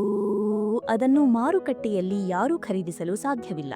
ಒಂದು ವೇಳೆ ಈಶ್ವರನ ಮೇಲೆ ಹೇಳಿ, ನಿಮ್ಮ ಅದೃಷ್ಟದಲ್ಲಿ ಬರೆದಿದ್ದನ್ನೇ ನೀವು ಪಡೆಯುತ್ತೀರಿ. ಆದರೆ ನಿಮ್ಮ ಮೇಲೆ ಭರವಸೆ, ನೀವು ಬಯಸಿದ್ದನ್ನೇ ಈಶ್ವರನು ಬರೆಯುತ್ತಾನೆ. ಶ್ರೀಕೃಷ್ಣನು ಹೇಳುತ್ತಾನೆ, ಯಾರು ಯಾವಾಗ ಎಲ್ಲಿ ಮಾತನಾಡಬೇಕು ಎಂದು ಕಲಿಯುತ್ತಾರೆಯೋ ಅವರನ್ನು ಯಶಸ್ವಿಯಾಗುವುದರಿಂದ ಯಾರೂ ತಡೆಯಲು ಸಾಧ್ಯ. ಬಾಣದಿಂದ ಹೊರಬಂದ ಬಾಣ ಮತ್ತು ಬಾಯಿಂದ ಹೊರಬಂದ ಮಾತು ಎಂದಿಗೂ ಮರಳಿ ಬರುವುದಿಲ್ಲ. ಆಲೋಚಿಸಿ ಮಾತನಾಡಿ. ಇತರರ ಗುಲಾಮರಾಗಿ ಸಂತೋಷವಾಗಿರುವುದಕ್ಕಿಂತ ನಿಮ್ಮನ್ನು ಎದುರಿಸುತ್ತಾ ಸ್ವತಂತ್ರರಾಗಿರುವುದು ಉತ್ತಮ. ಜೀವನದಲ್ಲಿ ಎಷ್ಟು ತೊಂದರೆಗಳಿದ್ದರೂ ಆಗಿದ್ದರೆ ನೀವು ನಿಜವಾಗಿಯೂ ಜೀವಂತವಾಗಿದ್ದೀರಿ. ಸಿಹಿ ಮಾತುಗಳನ್ನು ಆಡುವ ಪ್ರತಿ ಒಳ್ಳೆಯವನಾಗಿರಲು ಸಾಧ್ಯವಿಲ್ಲ. ಇಂದಿನ ದಿನಗಳಲ್ಲಿ ಕುತಂತ್ರ ಮಾಡುವವರು ಸಿಹಿಯಾಗಿಯೇ. ಕೈಗಳ ರೇಖೆಗಳ ಮೇಲೆ ಹೆಚ್ಚು ಭರವಸೆ ಇಡಬೇಡಿ, ಏಕೆಂದರೆ ಕೈಗಳೇ ಅದೃಷ್ಟ ಇರುತ್ತದೆ.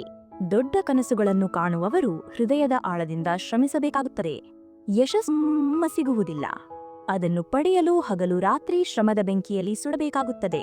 ನಾವು ಸುಸ್ತಾದಾಗ ನಮ್ಮ ಧೈರ್ಯವು ನಮಗೆ ಸಾಥ್ ನೀಡುತ್ತದೆ ಮತ್ತು ಇಡೀ ಜಗತ್ತು ನಮ್ಮದಾಗ ಆಗ ಕೃಷ್ಣನು ನಮಗೆ ಸಾಥ್ ನೀಡುತ್ತಾನೆ. ನಿಮ್ಮ ತೊಂದರೆಗಳಿಗಾಗಿ ಬೇರೆಯವರಿಂದ ಅವು ಕಡಿಮೆಯಾಗುವುದಿಲ್ಲ. ಒಮ್ಮೆ ನೀವು ದೃಢ ನಿರ್ಧಾರ ತೆಗೆದುಕೊಂಡರೆ ಅಸಾಧ್ಯವಾಗುತ್ತದೆ. ವೈಫಲ್ಯವೇ ನಮಗೆ ಅತಿ ದೊಡ್ಡ ಪಾಠವನ್ನು ಕಲಿಸುತ್ತದೆ, ಚಾರಿತ್ರ್ಯವನ್ನು ನಿರ್ಮಿಸುತ್ತದೆ. ಆದ್ದರಿಂದ ಪ್ರಯತ್ನವನ್ನು ಮುಂದುವರಿಸಿ. ಯಶಸ್ವಿ ಬಲವಾಗಿದ್ದರೆ ವೈಫಲ್ಯವು ನಿಮ್ಮ ಉದ್ದೇಶಗಳನ್ನು ಎಂದಿಗೂ ಮುರಿಯಲು ಸಾಧ್ಯವಿಲ್ಲ. ಶ್ರೀತಾನೆ, ನೀವು ಸಂಪೂರ್ಣ ಧೈರ್ಯ ಮತ್ತು ಭಗವಂತನ ಮೇಲೆ ಅಚಲ ವಿಶ್ವಾಸದಿಂದ ಕಳೆಯಬೇಕು. ಯಾರು ಸತ್ಯಕ್ಕೆ ಹೆದರುತ್ತಾರೆಯೋ ಅವರು ಸತ್ಯವನ್ನು ಮರೆಮಾಚಲು ಅಥವಾ ಸಾಧ್ಯವಿಲ್ಲ ಎಂಬುದನ್ನು ಮರೆತು ಬಿಡುತ್ತಾರೆ. ಎಷ್ಟು ಮರೆಮಾಚಿದರೂ ಒಂದಿನ ಸತ್ಯವು ಪ್ರಕಟವಾಗುತ್ತದೆ. ಆದ್ದರಿಂದ ಸತ್ಯದ ಮೇಲೆ ಆಧಾರಿತವಾದ ಯಾವುದೇ ವಿಷಯವನ್ನು ಹೇಳಲು ಅಥವಾ ಒಪ್ಪಿಕೊಳ್ಳಲು ಎಂದಿಗೂ ಹೆದರಬೇಕು. ಯಾರು ಅಜ್ಞಾನಿಗಳಾಗಿರುತ್ತಾರೆಯೋ ಅವರೇ ತಾವೇ ಎಲ್ಲವನ್ನೂ ಮಾಡುತ್ತಿದ್ದೇವೆ ಎಂಬ ಭ್ರಮೆಯನ್ನು ಪಾಲಿಸುತ್ತಾರೆ ಮತ್ತು ಇದೇ ಅಹಂಕಾರವು ಅವರ ವಿನಾಶಕ್ಕೆ ಕಾರಣವಾಗುತ್ತದೆ. ಆದರೆ ಸೃಷ್ಟಿಯಲ್ಲಿ ಏನು ನಡೆಯುತ್ತದೆ ಎಲ್ಲವೂ ಭಗವಂತನ ಇಚ್ಛೆಯಿಂದಲೇ ನಡೆಯುತ್ತದೆ. ಅಜ್ಞಾನದಿಂದ ಅಹಂಕಾರವು ಜನ್ಮ ತಾಳಿದ ವ್ಯಕ್ತಿಯ ಪತನವು ಖಚಿತವಾಗುತ್ತದೆ. ಆದ್ದರಿಂದ ನಿಮ್ಮ ಕರ್ಮವನ್ನು ಭಗವಂತನಿಗೆ ಸಮರ್ಪಿಸಿ ಮತ್ತು ಅಹಂಕಾರದಿಂದ ದೂರವಿರಿ. ಜೀವನದಲ್ಲಿ ಸರಿಯಾದ ಜನರ ಹುಡುಕಾಟವನ್ನು ಎಂದಿಗೂ ಮಾಡಬೇಡಿ, ಬದಲಿಗೆ ನಿಮ್ಮನ್ನು ನೀವೇ ಸರಿಯಾಗಿ ಮಾಡಿಕೊಳ್ಳಿ. ಬಹುಶಃ ನಿಮ್ಮನ್ನು ಪಡೆದು ಬೇರೊಬ್ಬರ ಹುಡುಕಾಟವು ಪೂರ್ಣಗೊಳ್ಳಬಹುದು. ನೆನಪಿಡಿ, ಇತರರಿಂದ ನಿರೀಕ್ಷೆ ಇಟ್ಟುಕೊಂಡರೆ ನೀವು ಸೋಲುತ್ತೀರಿ, ಆದರೆ ನಿಮ್ಮಿಂದಲೇ ನಿರೀಕ್ಷೆ ಇಟ್ಟುಕೊಂಡರೆ ನೀವು ಖಂಡಿತವಾಗಿಯೂ ಗೆಲ್ಲುತ್ತೀರಿ. ವಿಭಾಗ 20. ದೃಷ್ಟಿ, ಸಂತೋಷ ಮತ್ತು ನಶ್ವರ ಪ್ರೀತಿ. ಮನಸ್ಸನ್ನು ಓಡುತ್ತಿರುವ ವಿಷಯಗಳು ಸದಾ ಇರುವುದಿಲ್ಲ ಎಂಬುದನ್ನು ಅರ್ಥಮಾಡಿಕೊಳ್ಳುವುದಿಲ್ಲ. ಏನಾದರೂ ಇದ್ದರೆ ಅದು ಕೇವಲ ಆತ್ಮ. ಮನಸ್ಸಿನ ನೆಮ್ಮದಿ, ಮನಸ್ಸಿನ ಶಾಂತಿ ಇವೆಲ್ಲವೂ ಕ್ಷಣಿಕ, ಆದರೆ ಆತ್ಮದ ಅಸ್ತಿತ್ವ ಸದಾ ಇರುತ್ತದೆ. ಪ್ರತಿಯೊಬ್ಬ ವ್ಯಕ್ತಿಯೂ ತನ್ನ ಆಸೆಗಳ ಪೂರ್ತಿಗಾಗಿ, ಆದರೆ ಯಾರು ನಿಜವಾದ ಜ್ಞಾನವನ್ನು ಪಡೆಯುತ್ತಾರೆಯೋ ಅವರು ದೊಡ್ಡ ಸುಖವು ಆತ್ಮದ ಶುದ್ಧೀಮಾತ್ಮನೊಂದಿಗೆ ಸೇರಿಕೊಳ್ಳುವುದರಲ್ಲಿ ಇದೆ ಎಂದು ತಿಳಿದುಕೊಳ್ಳುತ್ತಾರೆ. ನೀವು ಯಾವುದೇ ಒಳ್ಳೆಯ ತಪ್ಪ ಕೆಲಸವನ್ನು ಮಾಡುತ್ತಿರುವಾಗ ಯಾರೂ ನೋಡುತ್ತಿಲ್ಲ ಎಂದು ನಿಮಗೆ ಅನಿಸಿದಾಗ ನೆನಪಿಡಿ, ಭಗವಂತ ದೃಷ್ಟಿ ಸದಾ ನಿಮ್ಮ ಮೇಲೆ ಇರುತ್ತದೆ. ನೀವು ಒಬ್ಬಂಟಿಯಲ್ಲ, ನಿಮ್ಮ ಪ್ರತಿಯೊಂದು ಕರ್ಮಕ್ಕೂ ಪರಮಾತ್ಮನೇ ಸಾಕ್ಷಿಯಾಗಿದ್ದಾನೆ. ಆದ್ದರಿಂದ ಸತ್ಯ ಮತ್ತು ಪ್ರಾಮಾಣಿಕತೆಯ ಮಾರ್ಗದಲ್ಲಿ ನಡೆಯಿರಿ. ನೆನಪಿಡಿ, ಗೌರವವು ಅಗತ್ಯದಾಗಿರುವುದಿಲ್ಲ, ಗೌರವವು ಯಾವಾಗಲೂ ಅಗತ್ಯದ್ದಾಗಿರುತ್ತದೆ. ಅಗತ್ಯವು ಮುಗಿದಾಗ ಗೌರವ. ಆದ್ದರಿಂದ ಯಾರಿಂದಲೂ ಗೌರವವನ್ನು ಪಡೆಯಲು ಅಲ್ಲ, ಬದಲಿಗೆ ನಿಮ್ಮ ಸ್ವಂತ ಮೌಲ್ಯಗಳ ಶುದ್ಧಿಗಾಗಿ ಬದುಕಿರಿ. ಯಾವ ಮನುಷ್ಯನು ಸದಾ ದೂರುಗಳಿಂದ ತುಂಬಿರುತ್ತಾನೆಯೋ ಅವನು ಎಂದಿಗೂ ಸಾರಲು ಸಾಧ್ಯವಿಲ್ಲ. ಆದರೆ ಯಾರು ಪ್ರತಿ ಪರಿಸ್ಥಿತಿಯಲ್ಲಿಯೂ ಧನ್ಯವಾದ ಹೇಳುತ್ತಾರೆಯೋ ಅವರು ಯಾವಾಗಲೂ ನೆಮ್ಮದಿ, ಶಾಂತಿಯನ್ನು ಅನುಭವಿಸುತ್ತಾರೆ. ಈ ಭೂಮಿಯ ಮೇಲೆ ಇದುವರೆಗೆ ಯಾವುದೇ ಮನುಷ್ಯನೂ ಜನಿಸಿಲ್ಲ. ಯಾರು ತಮ್ಮ ದುಃಖಗಳನ್ನು ಎದುರಿಸಿಲ್ಲ. ಅವರು ಜಗತ್ತಿನ ಶ್ರೀಮಂತ ವ್ಯಕ್ತಿಯಾಗಿರಲಿ ಅಥವಾ ಬಡವನಾಗಿರಲಿ. ಸ್ವತಃ ಪ್ರಭು ಶ್ರೀರಾಮ ಮತ್ತು ಶ್ರೀಕೃಷ್ಣರು ಸಹ ತಮ್ಮ ಜೀವನದಲ್ಲಿ ಕಷ್ಟಗಳನ್ನು ಅನುಭವಿಸಿದರು. ಆದರೆ ಸದಾ ಸಕಾರಾತ್ಮಕವಾಗಿತ್ತು. ಆದ್ದರಿಂದ ಅವರು ಪ್ರತಿ ಅಡೆತಡೆಯನ್ನು ದಾಟಿದರು. ನಿಮಗೆ ಹೇಗಿರುತ್ತದೆಯೋ ಜಗತ್ತು ನಿಮಗೆ ಹಾಗೆಯೇ ಕಾಣಿಸುತ್ತದೆ ಎಂದು ಹೇಳುತ್ತಾರೆ. ಆದ್ದರಿಂದ ಪ್ರತಿ ಪರಿಸ್ಥಿತಿಯಲ್ಲಿಯೂ ಗಿರಲು ಕಲಿಯಿರಿ, ಏಕೆಂದರೆ ಸಂತೋಷವಾಗಿರುವುದರಿಂದ ನಿಮ್ಮ ವಿಚಾರಗಳು ಶಕ್ತಿಶಾಲಿಯಾಗುತ್ತವೆ. ಇದೇ ವಿಚಾರಗಳು ನಿಮ್ಮ ಪರಿಸ್ಥಿತಿಗಳನ್ನು ಬದಲಾಯಿಸುವ ಶಕ್ತಿಯನ್ನು ಹೊಂದಿರುತ್ತವೆ. ತೊಂದರೆ ನೀಡುವವರು ಎಷ್ಟೇ ದೊಡ್ಡದಾಗಿದ್ದರೂ ಅದು ಭಗವಂತನ ಕೃಪಾದೃಷ್ಟಿಗಿಂತ ದೊಡ್ಡದಾಗಿರಲು ಸಾಧ್ಯವಿಲ್ಲ. ಕ್ಷಣವು ಮನುಷ್ಯತ್ವವನ್ನು ಕಲಿಸುವುದಿಲ್ಲವೋ ಅದು ವ್ಯರ್ಥ. ನಿಮ್ಮ ಗುರಿಯ ಮಾರ್ಗವನ್ನು ಇತರರಿಂದ ಕೇಳಿ, ಏಕೆಂದರೆ ಅದರ ಬೆಲೆ ಕೇವಲ ನಿಮಗೆ ಮಾತ್ರ ಗೊತ್ತು. ಜೀವನದ ಅತಿ ಮಹತ್ವಪೂರ್ಣವನ್ನು ನಾನು ಗೆಲ್ಲುವವರೆಗೆ ಪ್ರಯತ್ನ ಮಾಡುತ್ತೇನೆ. ಈ ಜೀವನವು ಪ್ರತಿ ತಿರುವಿನಲ್ಲಿಯೂ ನಿಮ್ಮ ಪರೀಕ್ಷೆಯನ್ನು ತೆಗೆದುಕೊಳ್ಳುತ್ತದೆ, ನಿಮ್ಮೊಂದಿಗೆ ಹೋರಾಡಲು ಕಲಿಸುತ್ತದೆ, ನಿಮ್ಮ ಧೈರ್ಯ ಮತ್ತು ಹುಮ್ಮಸ್ಸನ್ನು ಪರೀಕ್ಷಿಸುತ್ತದೆ. ನೀವು ಎಷ್ಟು ಆಘಾತಗಳನ್ನು ಸಹಿಸುತ್ತೀರೋ ಅಷ್ಟೇ ಬಲಶಾಲಿಗಳಾಗುತ್ತೀರಿ. ಒಂದು ವೇಳೆ ನೀವು ಸೇರಲು ಬಯಸಿದರೆ ನಿಮ್ಮನ್ನು ನೀವು ಅಷ್ಟು ಯಶಸ್ವಿ ಮಾಡಿಕೊಳ್ಳಿ. ನಿಮ್ಮ ಯಶಸ್ಸೇ ನಿಮ್ಮ ಅತಿ ದೊಡ್ಡ. ಜಗತ್ತಿನಿಂದ ಸ್ವಲ್ಪ ಹಿಂದೆ ಉಳಿಯುವುದರಲ್ಲಿ ಯಾವುದೇ ಕೆಟ್ಟತನವಿಲ್ಲ. ಆದರೆ ತಯಾರಿ ಎಷ್ಟು ಬರಬೇಕು ಎಂದರೆ ಅವಕಾಶ ಸಿಕ್ಕಾಗ ನೀವು ಎಲ್ಲರಿಗಿಂತ ಮುಂದೆ ಇರಬೇಕು. ನಿಮ್ಮ ದೌರ್ಬಲ್ಯಗಳನ್ನು ತಿಳಿದುಕೊಳ್ಳುವುದನ್ನು ದೂರ ಮಾಡುವುದೇ ಯಶಸ್ಸಿನ ಕಡೆಗಿನ ಮೊದಲ ಹೆಜ್ಜೆ. ಪರಿಸ್ಥಿತಿಗಳು ನಿಮ್ಮ ಜೀವನದ ದಿಕ್ಕನ್ನು ಬದಲಿಸುವ ಮೊದಲು ಧೈರ್ಯವನ್ನು ತೋರಿಸಿ ಮತ್ತು ನಿಮ್ಮ ಪರಿಸ್ಥಿತಿಗಳನ್ನೇ ಬದಲಾಯಿಸಿ. ಪ್ರತಿ ಪ್ರಯತ್ನದಿಂದ ಯಶಸ್ಸು ಸಿಗುವುದಿಲ್ಲ. ಪ್ರತಿ ಯಶಸ್ಸಿಗೆ ಕಾರಣ ಪ್ರಯತ್ನವೇ ಆಗಿರುತ್ತದೆ. ಅಗತ್ಯ ಇದು ಅಲ್ಲ ನೀವು ಎಷ್ಟು ದೊಡ್ಡ ತಪ್ಪು ಮಾಡಿದ್ದೀರಿ ಎಂಬುದು ಮುಖ್ಯವಲ್ಲ. ಮುಖ್ಯವಾದುದು ಏನೆಂದರೆ ನೀವು ಸಮಯವಿರುವಾಗಲೇ ಅದನ್ನು ಸುಧಾರಿಸಿಕೊಂಡಿದ್ದೀರಾ ಎಂಬುದು. ಇಂದು ನೀವು ಹೆದರುತ್ತಿದ್ದರೆ ನಾಳೆ ಯಶಸ್ಸಿನ ಎತ್ತರವನ್ನು ಹೇಗೆ ನಿಭಾಯಿಸುತ್ತೀರಿ, ನೀವು ಏನಾಗಿದ್ದೀರಿ ಹೇಗೆ ಕಾಣಿಸುತ್ತೀರಿ ಎಂಬುದು ಮುಖ್ಯವಲ್ಲ, ನೀವು ಏನು ಮಾಡಲು ಸಾಧ್ಯ ಎಂಬುದು ಮುಖ್ಯ. ಆಲಸ್ಯವಿದ್ದವರಿಗೂ ಯಶಸ್ವಿಯಾಗಲು ಸಾಧ್ಯವಿಲ್ಲ. ಯಾರು ತಮ್ಮ ಜೀವನದಲ್ಲಿ ಆರಾಮವನ್ನು ಪ್ರೀತಿಸುತ್ತಾರೆಯೋ ಶ್ರಮ ಮಾಡುವುದು ಇಷ್ಟವಾಗುವುದಿಲ್ಲ. ಅಂತಹ ವ್ಯಕ್ತಿ ಹೇಗೆ ತಾನೇ ಯಶಸ್ವಿಯಾಗಲು ಸಾಧ್ಯ? ಆದ್ದರಿಂದ ನೀವು ಯಾವುದೇ ಕೆಲಸ ಮಾಡಲು ಬಯಸಿದರೆ ಈಗಲೇ ಆಲಸ್ಯವನ್ನು ತ್ಯಜಿಸಿ. ನಿಮ್ಮ ಕೆಲಸವನ್ನು ನಾಳೆಗೆ ಮುಂದೂಡಬಾರದು, ಏಕೆಂದರೆ ಯಾರು ಸಮಯದ ಮಹತ್ವವನ್ನು ಅರ್ಥ ಮಾಡಿಕೊಳ್ಳುವುದಿಲ್ಲವೋ ಅದನ್ನು ವ್ಯರ್ಥವಾಗಿ ಕಳೆದುಬಿಡುತ್ತಾರೆ. ಕೊನೆಯಲ್ಲಿ ಅವರ ಬಳಿ ಏನನ್ನು ಮಾಡಲು ಸಮಯ ಉಳಿಯುವುದಿಲ್ಲ. ಯಾವುದೇ ವ್ಯಕ್ತಿಯ ವೈಫಲ್ಯಕ್ಕೆ ಮುಖ್ಯ ಕಾರಣ ತನ್ನ ಮೇಲೆ ತಾನೇ ಭರವಸೆ ಇಲ್ಲದಿರುವುದು. ಯಾರು ತಮ್ಮ ಮೇಲೆ ವಿಶ್ವಾಸ ಇಡುತ್ತಾರೆಯೋ ಅವರೇ ಯಶಸ್ವಿಯಾಗುತ್ತಾರೆ. ಯಾವ ವ್ಯಕ್ತಿಗೆ ತನ್ನ ಮೇಲಿಲ್ಲವೋ ಅವನು ಎಂದಿಗೂ ಯಶಸ್ಸನ್ನು ಪಡೆಯಲು ಸಾಧ್ಯವಿಲ್ಲ. ವಿಭಾಗ 21 ಸೂಕ್ಷ್ಮತೆ ಮತ್ತು ತಾಳ್ಮೆಯ ಫಲ. ಶ್ರೀಕೃಷ್ಣನು ಹೇಳುತ್ತಾನೆ, ಮನುಷ್ಯನ ಜೀವನವು ಇಂದು ಬೇಸಿಗೆಯಾದರೆ ನಾಳೆ ಮಳೆಗಾಲ, ಪರಸುದಿನ ಚಳಿಗಾಲ. ಸ್ವಲ್ಪ ಕಷ್ಟ ಬಂದ ನಮ್ಮ ಸಂಯಮವನ್ನು ಕಳೆದುಕೊಳ್ಳುತ್ತೇವೆ. ಪರಿಸ್ಥಿತಿಗಳು ಬದಲಾದಾಗ ನಾವು ಅಧೀರಾಗುತ್ತೇವೆ. ಆಕ್ರೋಶ, ನಮ್ಮ ಕೋಪದಲ್ಲಿ ನಾವು ನಮ್ಮವರೊಂದಿಗೆ ಸಂಬಂಧಗಳನ್ನು ಹಾಳು ಮಾಡಿಕೊಳ್ಳುತ್ತೇವೆ ಅಲ್ಲವೇ? ನಾವು ಭಾವಿಸುತ್ತೇವೆ ಅವರು ನಮ್ಮವರೇ, ಅವರನ್ನು ನಡೆಸಿಕೊಳ್ಳಬಹುದು ಎಂದು. ಆದರೆ ನೆನಪಿಡಿ, ಸದಾ ಹೀಗೆ ಮಾಡುವುದು ಸಾಧ್ಯವಿಲ್ಲ. ಸಾಗರದ ಅಲೆಗಳನ್ನು ತೀರವು ಸಹಿಸಿಕೊಳ್ಳುತ್ತದೆ ಮತ್ತು ಒಂದು ವೇಳೆ ತೀರವೇ ಮುರಿದು ಹೋದರೆ ಪ್ರವಾಹ ಬರುತ್ತದೆ. ನಮ್ಮ ಹಾಲಿನಂತೆ, ಹಾಲು ಕಾಯ್ದು ಉಕ್ಕಿ ಬರಬಹುದು, ಆದರೆ ಅದರಲ್ಲಿ ಹುಳ ಅಂಶ ಬಿದ್ದರೆ ಅದು ಹೌದು. ಮತ್ತು ಒಡೆದ ಹಾಲನ್ನು ನೀವು ಎಷ್ಟು ಕಲಕಿದರೂ ಅದರಿಂದ ಬೆಣ್ಣೆ ಹೊರಬರುವುದಿಲ್ಲ. ಅದನ್ನ ನಿಮ್ಮ ಸಂಬಂಧಗಳನ್ನು ನಿಭಾಯಿಸಿ ಜತನದಿಂದ ನೋಡಿಕೊಳ್ಳಬೇಕು. ಪರಿಸ್ಥಿತಿಗಳು ತವೆ ಎಂದು ಎಂದಿಗೂ ಯೋಚಿಸಬೇಡಿ. ಇಂದು ಯಾವುದು ಕಷ್ಟವೆಂದು ಅನಿಸುತ್ತಿದೆಯೋ ನಾಳೆ ಅದೇ ದೊಡ್ಡ ಶಕ್ತಿಯಾಗಬಹುದು. ಶ್ರೀಕೃಷ್ಣನು ಹೇಳುತ್ತಾನೆ, ಯಾರು ಅಹಂಕಾರದಿಂದ ಯಾರಲ್ಲಿ ಅಹಂಕಾರದ ಭಾರವು ಹೆಚ್ಚಾಗುತ್ತದೆಯೋ ಅವರು ಆ ಕಲ್ಲಿನಂತೆ. ಅದು ಭಾರದ ಕಲ್ಲಿನ ನದಿಯ ಪ್ರವಾಹದಲ್ಲಿ ಮುಳುಗಿ ತನ್ನ ಅಸ್ತಿತ್ವವನ್ನು ಕಳೆದುಕೊಳ್ಳುತ್ತದೆ. ಆದ್ದರಿಂದ ವ್ಯಕ್ತಿಯು ತನ್ನ ಅಹಂಕಾರವನ್ನು ಇಟ್ಟುಕೊಳ್ಳಬೇಕು, ಏಕೆಂದರೆ ವಿನಮ್ರತೆಯೇ ನಿಜವಾದ ಜ್ಞಾನದ ಸಂಕೇತ. ಯಾವುದೇ ಗುರಿಯನ್ನು ತಲುಪಲು ಹೆಚ್ಚು ಸಮಯ ತೆಗೆದುಕೊಳ್ಳುತ್ತಿದ್ದರೆ, ಕಾಯುವ ಅವಧಿ ಹೆಚ್ಚಾಗಿದ್ದರೆ ಅದು ಒಂದು ಸಂಕೇತವಿರಬಹುದು. ನಿಮ್ಮ ನಿರೀಕ್ಷೆಗಿಂತ ಹೆಚ್ಚು ನಿಮಗೆ ಸಿಗಲಿದೆ. ನಿಮ್ಮ ಕರ್ಮದ ಮೇಲೆ ಅಚಲವಾಗಿರಿ. ಧೈರ್ಯ ಮತ್ತು ಶ್ರಮವನ್ನು ಪರೀಕ್ಷಿಸುತ್ತಿರುವ ಆ ಈಶ್ವರನ ಮೇಲೆ ವಿಶ್ವಾಸ ಇಡಿ. ಯಾರು ಜೀವನವನ್ನು ಕೇವಲ ಭೂತಕಾಲ ಅಥವಾ ಭವಿಷ್ಯದ ಆಧಾರದ ಮೇಲೆ ಬಿಡುತ್ತಾರೆಯೋ ಅವರು ಶ್ರೀಕೃಷ್ಣನ ದೃಷ್ಟಿಯಲ್ಲಿ ತಮ್ಮ ವರ್ತಮಾನವನ್ನು ಕಳೆದುಕೊಳ್ಳುತ್ತಾರೆ. ಜೀವನದ ಅರ್ಥ ಭೂತಕಾಲ ಅಲ್ಲ, ಭವಿಷ್ಯವೂ ಅಲ್ಲ. ಜೀವನ ಕೇವಲ ವರ್ತಮಾನ. ವಿಭಾಗ 22 ಕರ್ಮದ ಫಲ ಮತ್ತು ಅಹಂಕಾರದ ಪತನ. ಭಗವದ್ಗೀತೆಯಲ್ಲಿ ನನ್ನನ್ನು ಸ್ಪಷ್ಟವಾಗಿ ಹೇಳುತ್ತಾನೆ, ಜೋಬಿ ವ್ಯಕ್ತಿ ಇತರರಿಗೆ ದುಃಖ ನೀಡುತ್ತಾರೆಯೋ ಮೋಸ ಮಾಡುತ್ತಾರೆಯೋ ಅವರು ಕೊನೆಗೆ ತಮ್ಮದೇ ಕರ್ಮವನ್ನು ಅನುಭವಿಸುತ್ತಾರೆ. ದುರ್ಯೋಧನನು ಪಾಂಡವರಿಗೆ ಜೀವನ ಪರ್ಯಂತ ದುಃಖ ನೀಡಿದ, ಮೋಸ ಮಾಡಿದ, ಪ್ರತಿ ಹೆಜ್ಜೆಯಲ್ಲಿ ಚಿಸಿದ. ಅದರ ಪರಿಣಾಮವೇನೆಂದರೆ ಅವನ ಎಲ್ಲಾ ಯೋಧರು ಸಹ ಮೋಸದಿಂದಲೇ ಕೊಲ್ಲಲ್ಪಟ್ಟರು. ಯಾರು ಹೇಗೆ ಕರ್ಮ ಮಾಡುತ್ತಾನೆಯೋ ಅವನಿಗೆ ಫಲ ಸಿಗುತ್ತದೆ. ಶ್ರೀಕೃಷ್ಣನು ಇದನ್ನು ಹೇಳುತ್ತಾನೆ, ಯಾವುದೇ ವ್ಯಕ್ತಿ ತನ್ನನ್ನು ತುಂಬಾ ಚಾಲಾಕಿ ಎಂದು ಭಾವಿಸಿ ದುಃಖ ನೀಡಿ ಮೋಸ ಮಾಡಿ ತಾನು ಅವರನ್ನು ಮೂರ್ಖನನ್ನಾಗಿ ಮಾಡಿದೆ ಎಂದು ಯೋಚಿಸಿದರೆ ಆತನು ನೆನಪಿರಲಿ, ಅವನ ಜೀವನದಲ್ಲಿಯೂ ಯಾರಾದರೂ ಬಂದು ಅವನಿಗೆ ಮೋಸ ಮಾಡಿ ಹೋಗುತ್ತಾರೆ. ಕರ್ಮವು ಎಲ್ಲರ ಲೆಕ್ಕವನ್ನು ಇಟ್ಟುಕೊಂಡೆ. ಯಾರೂ ತಮ್ಮ ಕರ್ಮಗಳಿಂದ ತಪ್ಪಿಸಿಕೊಳ್ಳಲು ಸಾಧ್ಯವಿಲ್ಲ. ಯಾರು ಹೇಗೆ ಕರ್ಮ ಮಾಡುತ್ತಾನೆಯೋ ಅವನಿಗೆ ಹಾಗೆಯೇ ಫಲ ನೀಡಬೇಕು. ಆದ್ದರಿಂದ ಸತ್ಯ ಮತ್ತು ಒಳ್ಳೆಯ ಕರ್ಮಗಳ ಹಾದಿಯಲ್ಲಿ ನಡೆಯಿರಿ, ಏಕೆಂದರೆ ಇದೇ ಜೀವನದ ವಾಸ್ತವಿಕ ಸತ್ಯ. ಹೇ ಮನುಷ್ಯ, ನೀನು ಎಂದಿಗೂ ನಿನ್ನ ಧನ, ಸ್ಥಾನ ಮತ್ತು ಬಲದ ಮೇಲೆ ಅಭಿಮಾನ ಪಡಬೇಡ. ಅಹಂಕಾರ ಕೊನೆಗೆ ಪತನದ ಕಡೆಗೆಯೇ ಕೊಂಡೊಯ್ಯುತ್ತದೆ. ದುರ್ಯೋಧನನ ಅಹಂಕಾರವನ್ನು ನೋಡು. ಅವನ ಬಳಿ ಭೀಷ್ಮ ಪಿತಾಮಹ, ಆಚಾರ್ಯ ಮತ್ತು ಕರ್ಣನಂತಹ ಮಹಾನ್ ಯೋಧರಿದ್ದರು. ಪಾಂಡವರನ್ನು ಸುಲಭವಾಗಿ ನಾಶ ಮಾಡುತ್ತೇನೆಂದು ಅವನು ವಿಶ್ವಾಸನು. ಆದರೆ ಅವನ ಇದೇ ಅಹಂಕಾರ, ಇದೇ ಗರ್ವ ಒಂದು ದಿನ ಅವನ ವಿನಾಶಕ್ಕೆ ಕಾರಣವಾಯಿತು. ಯಾರು ತಮ್ಮ ಹಣ, ಶಕ್ತಿ ಮತ್ತು ಸ್ಥಾನ ಅಹಂಕಾರವನ್ನು ಮಾಡುತ್ತಾರೆ, ಇತರರನ್ನು ಕೆಳಗೆ ತೋರಿಸಲು ಪ್ರಯತ್ನಿಸುತ್ತಾರೆ, ಅವರನ್ನು ಅವಮಾನಿಸುತ್ತಾರೆ, ಈ ಅಹಂಕಾರವೇ ಅತಿ ದೊಡ್ಡ ಶಿಕ್ಷೆಯಾಗುತ್ತದೆ. ಒಂದು ದಿನ ಅದೇ ಗರ್ವ ಅವರನ್ನು ನೆಲಸಮ ಮಾಡುತ್ತದೆ. ಈ ಜೀವನದಲ್ಲಿ ನೀವು ಎಷ್ಟೇ ಯಶಸ್ಸನ್ನು ಸಾಧಿಸಿ, ಎಷ್ಟೇ ಎತ್ತರದ ಸ್ಥಾನವನ್ನು ತಲುಪಿ, ಆದರೆ ಆ ಯಶಸ್ಸಿನ ಇತರರ ಮುಂದೆ ಎಂದಿಗೂ ತೋರಿಸಬೇಡಿ.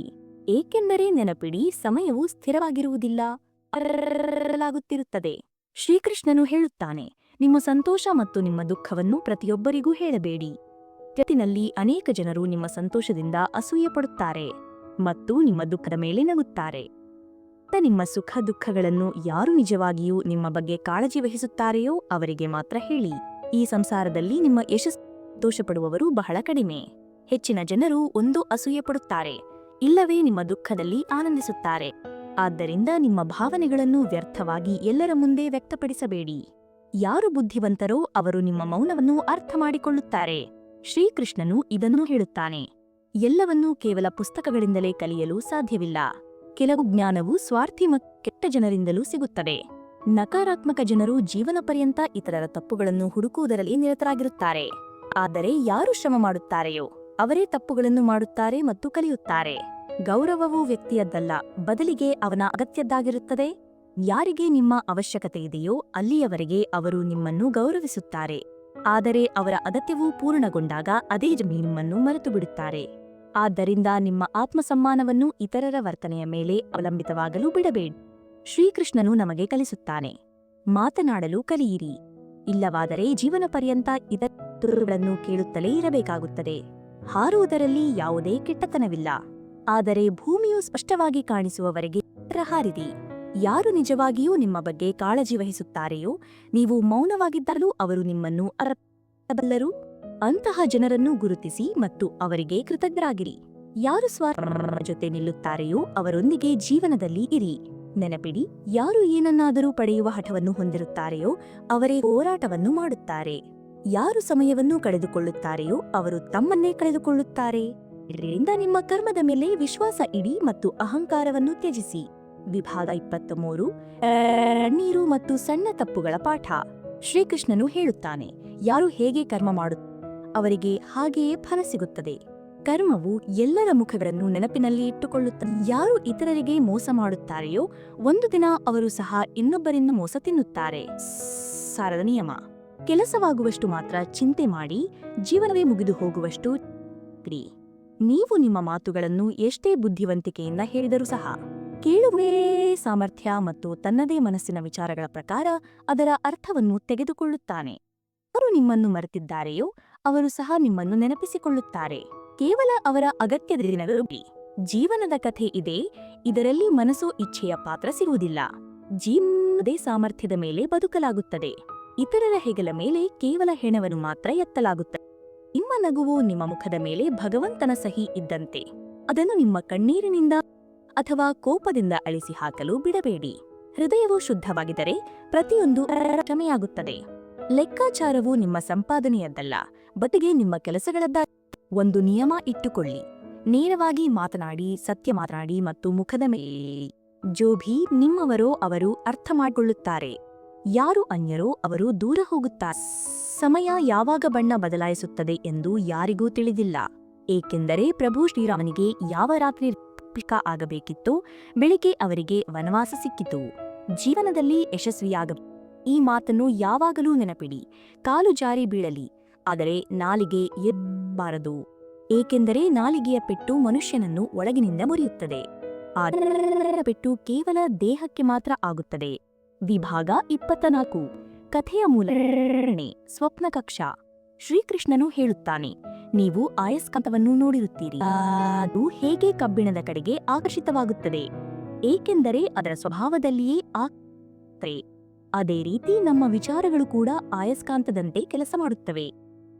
ಹೇಗೆ ಯೋಚಿಸುತ್ತೇವೆಯೋ ಹಾಗೆಯೇ ನಮ್ಮ ಜೀವನದಲ್ಲಿ ನಡೆಯುತ್ತದೆ. ಯಾವ ಮನುಷ್ಯನು ಸದಾವಾಗಿ ಯೋಚಿಸುತ್ತಾನೆಯೋ ಅವರೇ ಜೀವನದಲ್ಲಿ ಯಶಸ್ಸನ್ನು ಪಡೆಯುತ್ತಾರೆ. ಯಾರು ನಕಾರಾತ್ಮಕವಾಗಿ ಯೋಚಿಸುತ್ತಾರೆಯೋ ಅವರು ಎಂದಿಗೂ ಜೀವನದಲ್ಲಿ ಮುಂದೆ ಬರಲು ಸಾಧ್ಯವಿಲ್ಲ. ಯಾವುದೋ ಒಂದು ನಗರದಲ್ಲಿ ಒಬ್ಬ ಪರಿಶ್ರಮಿಕ ಮತ್ತು ಸದಾಚಾರಿ ಯುವಕ ವಾಸಿಸುತ್ತಿದ್ದ. ಅವನು ತನ್ನ ತಂದೆ ತಾಯಿ, ಸಹೋದರ ಸಹೋದರಿ, ಸ್ನೇಹಿತರು ಮತ್ತು ಸಂಬಂಧಿಕರನ್ನು ಬಹಳ ಪ್ರೀತಿಸುತ್ತಿದ್ದ. ಅವನ ಸ್ವಭಾವ ಸಹಕಾರಿಯಾಗಿದ್ದರಿಂದ ಎಲ್ಲರೂ ಅವನನ್ನು ಇಷ್ಟಪಡುತ್ತಿದ್ದರು. ಆದರೆ ಅವನಿಗೆ ಒಂದು ವಿಷಯದಲ್ಲಿ ಕೊರತೆಯಿತ್ತು, ಅದು ಜೀವನದಲ್ಲಿ ಯಶಸ್ಸು. ಗಲು ರಾತ್ರಿ ಶ್ರಮ ಮಾಡುತ್ತಿದ್ದ, ಆದರೆ ಯಶಸ್ಸು ಅವನಿಂದ ಬಹಳ ದೂರವಿತ್ತು. ಅವನು ಒಂದು ಕನಸನ್ನು ಕಂಡಿದ್ದ, ಆದರೆ ಎಂದಿಗೂ ಪೂರ್ಣವಾಗಲಿಲ್ಲ. ಸಮಯ ಕಳೆದ ನಂತರ ಜೀವನ ಚಕ್ರವು ಪೂರ್ಣಗೊಂಡಿತು. ದೇವದೂತನು ಅವನನ್ನು ಸ್ವರ್ಗಕ್ಕೆ ಕರೆದುಕೊಂಡು ಹೋದ. ಸ್ವರ್ಗದ ದಿವ್ಯ ಸೌಂದರ್ಯವನ್ನು ನೋಡಿ ಅವನು ಚಕಿತನಾದ. ದೇವದೂತನು ಹೇಳಿದ, ನಿನ್ನ ಒಳ್ಳೆಯ ಕರ್ಮಗಳಿಂದ ನಿನಗೆ ಸ್ವರ್ಗದಲ್ಲಿ ಸ್ಥಾನ, ಇದು ನಿನ್ನ ಮನೆ. ಅವನು ಬಹಳ ಸಂತೋಷಪಟ್ಟ. ದೇವದೂತನು ಅವನನ್ನು ಒಂದು ಕೋಣೆಯ ಬಳಿಗೆ ಕರೆದುಕೊಂಡು ಹೋದ. ಸ್ವಪ್ನ ಕಕ್ಷಾ, ಕನಸಿನ ಕೊಠಡಿ ಎಂದು ಬರೆಯಲಾಗಿತ್ತು. ಅವನು ಒಳಗೆ ಹೋದ ತಕ್ಷಣ ಅಲ್ಲಿ ಬಹಳಷ್ಟು ವಸ್ತುಗಳ ಪ್ರತಿಕೃತಿಗಳನ್ನು ನೋಡಿದ. ಅರಮನೆಯಂತಹ ಭವನಗಳು, ದುಬಾರಿ ಕಾರುಗಳು, ಉನ್ನತ ಸ್ಥಾನಗಳು. ಅವನು ಪ್ರಯತ್ನಿಸಿದ, ಆದರೆ ಸಿಗದಿದ್ದ ಎಲ್ಲಾ ವಸ್ತುಗಳು ಅಲ್ಲಿ ಇದ್ದವು. ಅವನು ದೇವದೂತನನ್ನು ಕೇಳಿದ, ಇವೆಲ್ಲ ಇಲ್ಲಿ ಏಕೆ? ಇವುಗಳನ್ನು ಪಡೆಯಲು ನಾನು ಬಹಳ ಶ್ರಮಿಸಿದ್ದೆ, ಆದರೆ ನನಗೆ ಸಿಗಲಿಲ್ಲವಲ್ಲ. ದೇವದೂತ ಹೇಳಿದ, ಬ್ರಹ್ಮಾಂಡವು ನಿನ್ನ ಪ್ರತಿ ಕನಸನ್ನು ಪೂರ್ಣಗೊಳಿಸಲು ಯೋಜನೆಯನ್ನು ಮಾಡುತ್ತದೆ, ಆದರೆ ಹಲವು ಬಾರಿ ಕೊನೆಯ ಸಮಯದಲ್ಲಿ ಪ್ರಯತ್ನವನ್ನು ಬಿಟ್ಟು ಬಿಡುತ್ತಾನೆ. ಈಗ ಏನೂ ಸಾಧ್ಯವಿಲ್ಲ ಎಂದು ಅವನು ಮತ್ತು ಅವನು ಸೋಲನ್ನು ಒಪ್ಪಿಕೊಳ್ಳುತ್ತಾನೆ. ನಿನ್ನೊಂದಿಗೂ ಇದೇ ಆಯಿತು. ನಿನ್ನ ಕನಸುಗಳು ಹಂತದಲ್ಲಿಯೇ ಇದ್ದವು, ಆದರೆ ನೀನು ಪ್ರಯತ್ನ ಮಾಡುವುದನ್ನು ನಿಲ್ಲಿಸಿಬಿಟ್ಟೆ. ನಿನ್ನ ಶ್ರಮ ಅಪೂರ್ಣವಾಯಿತು ಹೋಯಿತು. ಯುವಕನು ಸ್ತಬ್ಧನಾದ. ತನ್ನ ಅತಿದೊಡ್ಡ ತಪ್ಪು ಸೋಲನ್ನು ಒಪ್ಪಿಕೊಂಡಿದ್ದು ಎಂಬುದನ್ನು ಅರ್ಥ ಮಾಡಿಕೊಂಡ. ಆದರೆ ಈಗ ಏನನ್ನೂ ಮಾಡಲು ಸಾಧ್ಯವಿರಲಿಲ್ಲ. ಈ ಕಥೆಯಿಂದ ಪಾಠ: ಎಂದಿಗೂ ಪ್ರಯತ್ನ ಮಾಡುವುದನ್ನು ನಿಲ್ಲಿಸಬೇಡಿ. ವೈಫಲ್ಯವು ನಮ್ಮನ್ನು ಮುರಿಯಲು ಬರುವುದು, ಬದಲಿಗೆ ಬಲಶಾಲಿಗಳನ್ನಾಗಿ ಮಾಡಲು ಬರುತ್ತದೆ. ಉಸಿರಾಟ ಇರುವವರೆಗೆ ಪ್ರಯತ್ನಿಸುತ್ತಲೇ ಇರ. ಯಾರು ತಮ್ಮ ಕನಸುಗಳಿಗಾಗಿ ನಿದ್ರೆಯನ್ನು ಕೂಡ ಬಿಡುತ್ತಾರೆಯೋ ಅವರ ಕನಸುಗಳೇ ಪೂರ್ಣಗೊಳ್ಳುತ್ತವೆ. ಭಾಗ 25. ಅಂತಿಮ ಪಾಠ ಮತ್ತು ನಿರ್ಗಮನ. ಶ್ರೀಕೃಷ್ಣನು ಹೇಳುತ್ತಾನೆ, ಯಾವಾಗ ಬಂಧನವಿರುತ್ತದೆಯೋ ಅಲ್ಲಿಯವರೆಗೆ ಅದು ಕಸವನ್ನು ಸ್ವಚ್ಛಗೊಳಿಸುತ್ತದೆ, ಆದರೆ ಬಂಧನವು ಕಳಚಿ ಹೋಗುತ್ತದೆಯೋ ಅದೇ ಪೊರಕೆ ಸ್ವತಃ ಕಸವಾಗಿ ಬಿಡುತ್ತದೆ. ಆದ್ದರಿಂದ ಸಂಪರ್ಕದಲ್ಲಿ ಇರಿ. ಸಂಬಂಧಗಳ ದಾರವನ್ನು ದುರ್ಬಲಗೊಳ್ಳಲು ಬಿಡಬೇಡಿ. ಯಾರು ತಮ್ಮ ಇಡುತ್ತಾರೆಯೋ ಅವರಿಗೆ ಮಾತ್ರ ಯಶಸ್ಸು ಸಿಗುತ್ತದೆ. ನಿದ್ರೆ ಚಿಕ್ಕಂದಲ್ಲಿ ಬರುತ್ತಿತ್ತು, ಈಗ ಸುಸ್ತಾಗಿ ಮಲಗಿಬಿಡುತ್ತೇವೆ. ಜೋಬಿ ಕಳೆದು ಹೋಗಿದೆ, ಅದನ್ನು ಮರೆತು ಬಿಟ್ಟು ನೋಡಿ. ಇದು ಸಮಯವನ್ನು ಬದುಕಿ ನೋಡಿ. ಬರಲಿರುವ ಕ್ಷಣವು ತಾನಾಗಿಯೇ ನಡೆದು ಬರುತ್ತದೆ. ಒಂದು ಬಾರಿ ಪ್ರಯತ್ನ. ಪಶ್ಚಾತ್ತಾಪವು ಭೂತಕಾಲವನ್ನು ಬದಲಾಯಿಸಲಾರದು ಮತ್ತು ಚಿಂತೆಯು ಭವಿಷ್ಯವಾರದು. ಆದ್ದರಿಂದ ವರ್ತಮಾನದ ಆನಂದವನ್ನು ಅನುಭವಿಸುವುದೇ ಜೀವನದ ನಿಜವಾದ ಸುಖ. ನಾವು ರುಚಿಯನ್ನು ಬಿಟ್ಟರೆ ದೇಹಕ್ಕೆ ಲಾಭ ಮತ್ತು ವಿವಾದವನ್ನು ಬಿಟ್ಟರೆ ಸಂಬಂಧಗಳಿಗೆ. ಅದೇ ರೀತಿ ವ್ಯರ್ಥವಾದ ಚಿಂತೆಯನ್ನು ಬಿಟ್ಟರೆ ಜೀವನಕ್ಕೆ ಲಾಭ ಸಿಗುತ್ತದೆ. ನಾವು ಪ್ರತಿ ಸಮಯ ನೀಡಬೇಕು, ಏಕೆಂದರೆ ನಾಳೆ ನಮ್ಮ ಬಳಿ ಸಮಯವಿದ್ದರೂ ಸಂಬಂಧಗಳು ಇರದಿರಬಹುದು. ಯಾವುದೇ ವಸ್ತುವಿನ ಗರ್ವ ಬಂದಿದ್ದರೆ ಸ್ಮಶಾನಕ್ಕೆ ಒಂದು ಸುತ್ತು ಹಾಕಿ ಬನ್ನಿ. ಉತ್ತಮವಾದ ಜನರು ಅಲ್ಲಿ ಬೂದಿಯಾಗಿ ಬಿದ್ದಿರುತ್ತಾರೆ. ಒಂದು ವಿಷಯವನ್ನು ಸದಾ ನೆನಪಿಡಿ, ನೀವು ಸಂತೋಷವಾಗಿರುವುದೇ ನಿಮ್ಮ ಕೆಟ್ಟದ್ದನ್ನು ಬಯಸುವವರಿಗೆ ಅತಿ ದೊಡ್ಡ ಶಿಕ್ಷೆಯಾಗಬಹುದು. ಈ ದಿನಗಳಲ್ಲಿ ನಿಮ್ಮಿಂದ ಲಾಭವಿದ್ದರೆ ಮಾತ್ರ ನಿಮ್ಮನ್ನು ನೆನಪಿಸಿಕೊಳ್ಳುತ್ತಾರೆ. ಇಲ್ಲವಾದರೆ ಯಾರೂ ಯಾರಿಸುವುದಿಲ್ಲ. ಕೇವಲ ಹಣದಿಂದ ಲಾಟರಿ ಸಿಗುವುದಿಲ್ಲ. ಒಬ್ಬ ಒಳ್ಳೆಯ ಮನುಷ್ಯ ಜೀವನದಲ್ಲಿ ಯಾವುದೇ ಲಾಟರಿಗಿಂತ ಕಡಿಮೆಯಲ್ಲ. ಯಾರ ಹೃದಯಕ್ಕೆ ನೋವುಂಟು ಮಾಡಿ ನಮ್ಮ ಸಂತೋಷದ ನಿರೀಕ್ಷೆಯನ್ನು ಇಟ್ಟುಕೊಳ್ಳಬೇಡಿ. ಯಾರು ನಿಮ್ಮನ್ನು ಮರೆತಿದ್ದಾರೆಯೋ ಅವರನ್ನು ಮರೆತುಬಿಡಿ. ಅವರು ಎಲ್ಲರನ್ನೂ ನೆನಪಿಸಿಕೊಳ್ಳುತ್ತಾರೆ. ಅವರ ಅಗತ್ಯದ ದಿನಗಳು ಬರಲಿ. ತಂದೆಯಿಂದ ಬಯಸಿಕೊಂಡ ಮಗ, ಗುರುಗಳಿಂದ ಬಯಸಿಕೊಂಡ ಶಿಷ್ಯ ಮತ್ತು ಅಕ್ಕಸಾಲಿಗನಿಂದ ಹೊಡೆಸಿಕೊಂಡ ಚಿನ್ನ ಇವೆಲ್ಲವೂ ಆಭರಣಗಳೇ ರೂಪುಗೊಳ್ಳುತ್ತವೆ. ಕೆಲವೊಮ್ಮೆ ನಮ್ಮವರೇ ನಮ್ಮ ತಮಾಷೆಯನ್ನು ಮಾಡುತ್ತಾರೆ, ಏಕೆಂದರೆ ಅವರು ನಮ್ಮವರು ಎಂದು ಕರೆಸಿಕೊಳ್ಳುವ ಯೋಗ್ಯತೆಯನ್ನು ಹೊಂದಿರುವುದಿಲ್ಲ. ಜೀವನದಲ್ಲಿ ಮೋಸವಾದರೆ ದುಃಖಿತರಾಗಬೇಡಿ. ಬದಲಿಗೆ ಇಬ್ಬಗೆಯ ವ್ಯಕ್ತಿಯಿಂದ ನಮ್ಮೆನ್ನು ಬಿಡಿತು ಎಂದು ಸಂತೋಷಪಡಿ. ಯಾರು ನಿಮ್ಮನ್ನು ನಿಜವಾಗಿ ಪ್ರೀತಿಸುತ್ತಾರೆಯೋ ಅವರು ನಿಮ್ಮಿಂದ ಏನನ್ನೂ ಬಯಸುವುದಿಲ್ಲ. ಇದೇ ಅಖಂಡ ಸತ್ಯ. ಜೀವನದಲ್ಲಿ ಯಾರನ್ನೂ ಎಂದಿಗೂ ನಿಷ್ಪ್ರಯೋಜಕರೆಂದು ಭಾವಿಸಬೇಡಿ, ಏಕೆಂದರೆ ನಿಂತು ಹೋದ ಗಡಿಯಾರ ದಿನದಲ್ಲಿ 2 ಬಾರಿ ಸರಿಯಾದ ಸಮಯವನ್ನು ತೋರಿಸುತ್ತದೆ. ನಿಮ್ಮ ಕೆಲವು ಬಂಧುಗಳೇ ನಿಮಗೆ ಮೋಸ ಮಾಡಿದ್ದರೆ ಅವರ ಪೂರ್ಣಗೊಂಡಿದೆ ಎಂದು ಅರ್ಥ ಮಾಡಿಕೊಳ್ಳಿ. ಇಂದು ಯಾರು ಹೆಚ್ಚು ಸರಳ ಮತ್ತು ಶಾಂತರಾಗಿರುತ್ತಾರೆಯೋ ಅವರೇ ಅಪಾಯಕಾರಿಯಾಗಿರುತ್ತಾರೆ. ಜಗತ್ತಿನಲ್ಲಿ ತಂದೆ ತಾಯಿಯರೇ ಅಂತಹ ವ್ಯಕ್ತಿಗಳು ಯಾರು ತಮ್ಮಗಿಂತ ಹೆಚ್ಚು ಯಶಸ್ವಿಯಾಗಬೇಕೆಂದು ಬಯಸುತ್ತಾರೆ. ಯಾರು ಮೋಸ ಮತ್ತು ದುಃಖ ಅನುಭವಿಸಿದ ನಂತರ ಹಾದಿಯಲ್ಲಿ ಹೋಗದೆ ಪ್ರಾಮಾಣಿಕತೆಯಿಂದ ತಮ್ಮ ಕಾರ್ಯವನ್ನು ಮಾಡುತ್ತಾರೆಯೋ ಅಂತಹ ಮನುಷ್ಯನಿಗೆ ಹೆಚ್ಚು ಪ್ರಿಯನಾಗಿರುತ್ತಾನೆ. ಮತ್ತು ಕೊನೆಯಲ್ಲಿ ಅಂತಹ ಮನುಷ್ಯನ ಗೆಲುವು ನಿಶ್ಚಿತ. ಕೃಷ್ಣನ ಮೇಲೆ ಭರವಸೆ ಇಡಿ. ಯಾರು ನಿಮ್ಮನ್ನು ಇಲ್ಲಿಯವರೆಗೆ ಕರೆತಂದಿದ್ದಾರೆಯೋ ಅವರೇ ಮುಂದೆ ಹೋಗುತ್ತಾರೆ. ನದಿಯಾಗಿ ಯಾರನ್ನಾದರೂ ಮುಳುಗಿಸುವುದಕ್ಕಿಂತ ಸಾಧನವಾಗಿ ಉಳಿಸುವುದೇ ಉತ್ತಮ. ಮೌಲ್ಯ ಮತ್ತು ಸಮಯ ಎರಡೂ ಆಶ್ಚರ್ಯಕರ ವಿಷಯಗಳು. ಮೌಲ್ಯ ನೀಡುತ್ತೇವೆಯೋ ಅವರು ಸಮಯ ನೀಡುವುದಿಲ್ಲ, ಮತ್ತು ಯಾರಿಗೆ ಸಮಯ ನೀಡುತ್ತೇವೆಯೋ ಅವರೇ ನೀಡುವುದಿಲ್ಲ. ಈಶ್ವರನು ಏನಾದರೂ ನೀಡಿದರೆ ಅದನ್ನು ಯಾರೂ ಕಸಿದುಕೊಳ್ಳಲು ಸಾಧ್ಯವಿಲ್ಲ, ಮತ್ತು ಏನನ್ನಾದರೂ ಕಸಿದುಕೊಂಡರೆ ಅದನ್ನು ಯಾರೂ ನೀಡಲು ಸಾಧ್ಯವಿಲ್ಲ. ಒಂದು ಉತ್ತಮ ಹೃದಯವು ಅನುಭವಿಸುತ್ತದೆ, ಏಕೆಂದರೆ ಅದು ಇತರರಿಂದ ಕೇವಲ ಉತ್ತಮ ವರ್ತನೆಯನ್ನು ಸುತ್ತದೆ. ಯಾರೇ ಎಷ್ಟು ಮಾತನಾಡಲಿ ನೀವು ನಿಮ್ಮನ್ನು ಶಾಂತವಾಗಿ ಇಟ್ಟುಕೊಳ್ಳಿ. ಸೂರ್ಯನ ಶಾಖ ಎಷ್ಟೇ ತೀಕ್ಷ್ಣವಾಗಿದ್ದರೂ ಅದು ಸಮುದ್ರವನ್ನು ಒಣಗಿಸಲು ಸಾಧ್ಯವಿಲ್ಲ. ಈ ಜಗತ್ತಿನ ನಮಗಿಂತ ಹೆಚ್ಚು ಇತರರ ಬಗ್ಗೆ ಚಿಂತೆ ಮಾಡುತ್ತಾರೆಯೋ ಅವರೇ ಹೆಚ್ಚು ದುಃಖಿತರಾಗಿರುತ್ತಾರೆ. ಬಾಗುವುದು ವಿಷಯ, ಅದು ವಿನಮ್ರತೆಯ ಸಂಕೇತ. ಆದರೆ ಆತ್ಮಸಮ್ಮಾನವನ್ನು ಕಳೆದುಕೊಂಡು ಬಾಗಬೇಕಾದರೆ ನೀವೇ ಕಳೆದುಕೊಂಡಂತೆ. ಈ ಜಗತ್ತಿನಲ್ಲಿ ಕೆಲವು ಜನರಿದ್ದಾರೆ, ಕಪ್ಪೆಯನ್ನು ಚಿನ್ನದ ಇಟ್ಟಿಗೆಯ ಮೇಲೆ ಕುಳಿಸಿ ಚರಂಡಿಗೆ ಜಿಗಿಯುತ್ತದೆ ಎಂದು ಹೇಳುತ್ತಾರೆ. ಅದೇ ರೀತಿ ಕೆಲವು ಜನರು ಇದ್ದಾರೆ. ಮಾತನಾಡುವ ಮುಖಗಳನ್ನು ಗುರುತಿಸಲು ಕಲಿಯಿರಿ, ಏಕೆಂದರೆ ಇಲ್ಲಿ ಜನರು ಸುಳ್ಳನ್ನು ಕೂಡ ಬಹಳ ಹೇಳುತ್ತಾರೆ. ಸಮಯ, ಸಂಪತ್ತು ಮತ್ತು ದೇಹವು ನಮ್ಮೊಂದಿಗೆ ಇರಲಿ ಇಲ್ಲದಿರಲಿ, ಬುದ್ಧಿವಂತಿಕೆ ಮತ್ತು ಉತ್ತಮ ಸಂಬಂಧಗಳು ಸದಾ ನಮ್ಮೊಂದಿಗೆ ಇರುತ್ತವೆ. ಯಾವುದೇ ವ್ಯಕ್ತಿ ಅಥವಾ ಶತ್ರುವಾಗಿ ಈ ಜಗತ್ತಿನಲ್ಲಿ ಜನಿಸುವುದಿಲ್ಲ. ನಮ್ಮ ವರ್ತನೆ ಮತ್ತು ಮಾತುಗಳೇ ಜನರು ಮತ್ತು ಶತ್ರುಗಳನ್ನಾಗಿ ಮಾಡುತ್ತವೆ. ಆದ್ದರಿಂದ ಆಲೋಚಿಸಿ ಮಾತನಾಡಿ, ಪ್ರೀತಿಯಿಂದ ಬದುಕಿ ಮತ್ತು ನಿಮ್ಮ ಕನಸುಗಳನ್ನು ನನಸು ಮಾಡಲು ಸಾಧ್ಯವಿರುವ ಎಲ್ಲಾ ಪ್ರಯತ್ನಗಳನ್ನು ಮಾಡಿ. ಶ್ರೀ ಹೇಳುತ್ತಾನೆ, ಮಲಗಿದ ಸಮಯದಲ್ಲಿ ಕಾಣುವ ಕನಸುಗಳು ಸತ್ಯವಾಗುವುದಿಲ್ಲ. ಯಾವ ಕನಸುಗಳಿಗಾಗಿ ನೀವು ನಿಂತಿರೋ ಅವು ಮಾತ್ರ ಸತ್ಯವಾಗುತ್ತವೆ. ಯಾರು ಪ್ರತಿ ಬಾರಿಯೂ ದುಃಖ ಬಗ್ಗೆ ಅಳುತ್ತಾರೆಯೋ ಈ ಬಾಗಿಲಿಗೆ ಬಂದ ಸುಖವು ಹೊರಗಿನಿಂದಲೇ ಹಿಂದಿರುಗುತ್ತದೆ. ಯಾರ ಬಳಿ ಭರವಸೆ ಮತ್ತು ಅವರು ಜೀವನದ ಪ್ರತಿಯೊಂದು ಪರೀಕ್ಷೆಯಲ್ಲಿಯೂ ಪಾಸ್ ಆಗುತ್ತಾರೆ. ಪ್ರತಿಯೊಬ್ಬರೂ ನಮ್ಮ ಮತ್ತು ಇದೇ ಸತ್ಯ. ಜಗತ್ತು ವಿಚಿತ್ರ, ಇಲ್ಲಿ ಆಟಿಕೆಗಳಿಗಿಂತ ಹೆಚ್ಚೊಂದಿಗೆ ಆಡಲಾಗುತ್ತದೆ. ಮಹಾನ್ ಮನಸ್ಸುಗಳು ವಿಚಾರಗಳ ಬಗ್ಗೆ ಚರ್ಚೆ ಮಾಡುತ್ತವೆ, ಮನಸ್ಸುಗಳು ಘಟನೆಗಳ ಬಗ್ಗೆ ಚರ್ಚೆ ಮಾಡುತ್ತವೆ, ಮತ್ತು ಸಣ್ಣ ಮನಸ್ಸುಗಳು ಕೇವಲ ಜನರ ಬಗ್ಗೆ ಹೇಳುತ್ತವೆ. ಪ್ರತಿಯೊಬ್ಬ ವ್ಯಕ್ತಿಯೂ ಕೆಲವು ಸ್ಥಳಗಳಲ್ಲಿ ಸದಾ ಮೌನವಾಗಿರುವುದು ಉತ್ತಮ ಎಂದು ಅರ್ಥ ಮಾಡಿಕೊಳ್ಳಿ. ಅಲ್ಲಿ ನಿಮ್ಮ ಮಾತುಗಳಿಗೆ ಯಾವುದೇ ಮೌಲ್ಯವಿರುವುದಿಲ್ಲ. ಅಲ್ಲಿ ಮಾತನಾಡಿದ ನಂತರ ಆಗುವುದು ನಿಶ್ಚಿತ. ಅಲ್ಲಿ ನಿಮ್ಮ ಮಾತುಗಳಿಂದ ಯಾರ ಹೃದಯಕ್ಕೆ ನೋವಾಗುತ್ತದೆಯೋ ಮತ್ತು ಕೋಪದಲ್ಲಿರುವಾಗ, ಏಕೆಂದರೆ ಕೋಪದಲ್ಲಿ ಮನುಷ್ಯನು ಯೋಚಿಸದೆ ಏನನ್ನೂ ಮಾತನಾಡಬಹುದು. ಯಾರ ದುಃಖವನ್ನು ನೋಡಿ ನಿಮ್ಮೊಳಗೂ ನೋವು ಮೂಡುತ್ತದೆಯೋ ನಿಮ್ಮ ಆತ್ಮದಲ್ಲಿ ಪರಮಾತ್ಮನೆಂದು ಅರ್ಥ ಮಾಡಿಕೊಳ್ಳಿ. ಅಗತ್ಯಗಳ ಹಿಂದೆ ಓಡಬೇಡಿ, ಕೇವಲ ನೆಮ್ಮದಿಯನ್ನು, ಏಕೆಂದರೆ ಅಗತ್ಯಗಳು ಎಂದಿಗೂ ಪೂರ್ಣವಾಗುವುದಿಲ್ಲ. ಜೀವನದಲ್ಲಿ ಎಲ್ಲಾ ಜಗಳ ಆಸೆಗಳದ್ದು. ಯಾರಿಗೂ ಹೆಚ್ಚು ದುಃಖವೂ ಬೇಡ ಮತ್ತು ಯಾರಿಗೂ ಕಡಿಮೆ ದುಃಖವೂ ಬೇಡ. ಯಾರ ಉದ್ದೇಶಗಳು ಸದಾ ಸ್ಪಷ್ಟವಾಗಿರುತ್ತವೆಯೋ ಅವರೇ ಹೆಚ್ಚು ಟೀಕೆಗಳಿಗೆ ಗುರಿಯಾಗುತ್ತಾರೆ. ಯಾರು ನಿಮ್ಮಿಂದ ಬೇಸರಗೊಂಡ ಅವರನ್ನು ಬಿಡುವುದೇ ಉತ್ತಮ. ಏಕೆಂದರೆ ಭಾರವಾಗಿರುವುದಕ್ಕಿಂತ ನೆನಪಾಗಿ ಉಳಿಯುವುದು ಹೆಚ್ಚುವೇ. ಸುಳ್ಳಿನ ಆಯಸ್ಸು ಸೀಮಿತ, ಆದರೆ ಸತ್ಯವು ಕೊನೆಯವರೆಗೂ ಜೊತೆಗಿರುತ್ತದೆ. ಸ್ಥಿತಿಯನ್ನು ನೋಡಿ ಅವರ ಭವಿಷ್ಯವನ್ನು ಗೇಲಿ ಮಾಡಬೇಡಿ, ಏಕೆಂದರೆ ಸಮಯಕ್ಕೆ ಕಲ್ಲಿದ್ದಲನ್ನು ಸಹ ವಜ್ರವನ್ನು ಮಾಡುತ್ತಿದೆ. ಸಮಯವು ನಿರ್ಧಾರ ಮಾಡಿದಾಗ ಸಾಕ್ಷಿಗಳ ಅವಶ್ಯಕತೆ ಇರುವುದಿಲ್ಲ. ಅತಿ ದೊಡ್ಡ ದೌರ್ಬಲ್ಯವೆಂದರೆ ನಾಳೆ ಮಾಡುತ್ತೇನೆ ಎಂದು ಹೇಳುವುದು. ಹೆಚ್ಚು ಮಾತನಾಡುವುದು ಉತ್ತಮವಲ್ಲ, ಮತ್ತಿಂತ ಹೆಚ್ಚು ಮೌನವಾಗಿರುವುದು ಸರಿಯಲ್ಲ. ಹೇಗೆ ಅತಿಯಾದ ಮಳೆಯು ಹಾನಿಕಾರಕವೋ ಹಾಗೆಯೇ ಅತಿಯಾದ ಇಲ್ಲ. ವಿಚಾರ ಮಾಡಿರಿ, ಯಾವಾಗ ನಮ್ಮ ಜನ್ಮ ನಮ್ಮ ಇಚ್ಛೆಯಿಂದ ಆಗುವುದಿಲ್ಲವೋ ಮತ್ತು ನಮ್ಮ ಇಚ್ಛೆಯಿಂದ ಆಗುವುದಿಲ್ಲವೋ ಆಗ ಈ ಜೀವನದ ಘಟನೆಗಳು ನಮ್ಮ ಇಚ್ಛೆಯಿಂದ ಹೇಗೆ ಪ್ರತಿ ತೊಂದರೆಯೂ ನಮಗೆ ಒಂದು ಹೊಸ ಪಾಠವನ್ನು ಕಲಿಸುತ್ತದೆ. ಕತ್ತಲು ಎಷ್ಟೇ ದಟ್ಟ, ಒಂದು ಸಣ್ಣ ಬೆಳಕು ಅದನ್ನು ಅಳಿಸಲು ಸಾಕು. ಆದ್ದರಿಂದ ಭರವಸೆಯ ದೀಪವನ್ನು ಬೆಳಗುತ್ತಾ ಇರಿ, ಏಕೆಂದರೆ ಬರುತ್ತವೆ ಆದರೆ ಅವು ಕಳೆದು ಹೋಗುತ್ತವೆ. ಯಾವುದೇ ಪರಿಸ್ಥಿತಿ ಶಾಶ್ವತವಲ್ಲ. ಪ್ರತಿ ಸಂಘರ್ಷದ ನಂತರ ಒಂದು ಹೊಸ ಬೆಳಕು ಖಂಡಿತ ಬರುತ್ತದೆ. ನಿಮ್ಮ ಜೀವನವನ್ನು ಸಮತೋಲಿಸಿಕೊಳ್ಳಿ.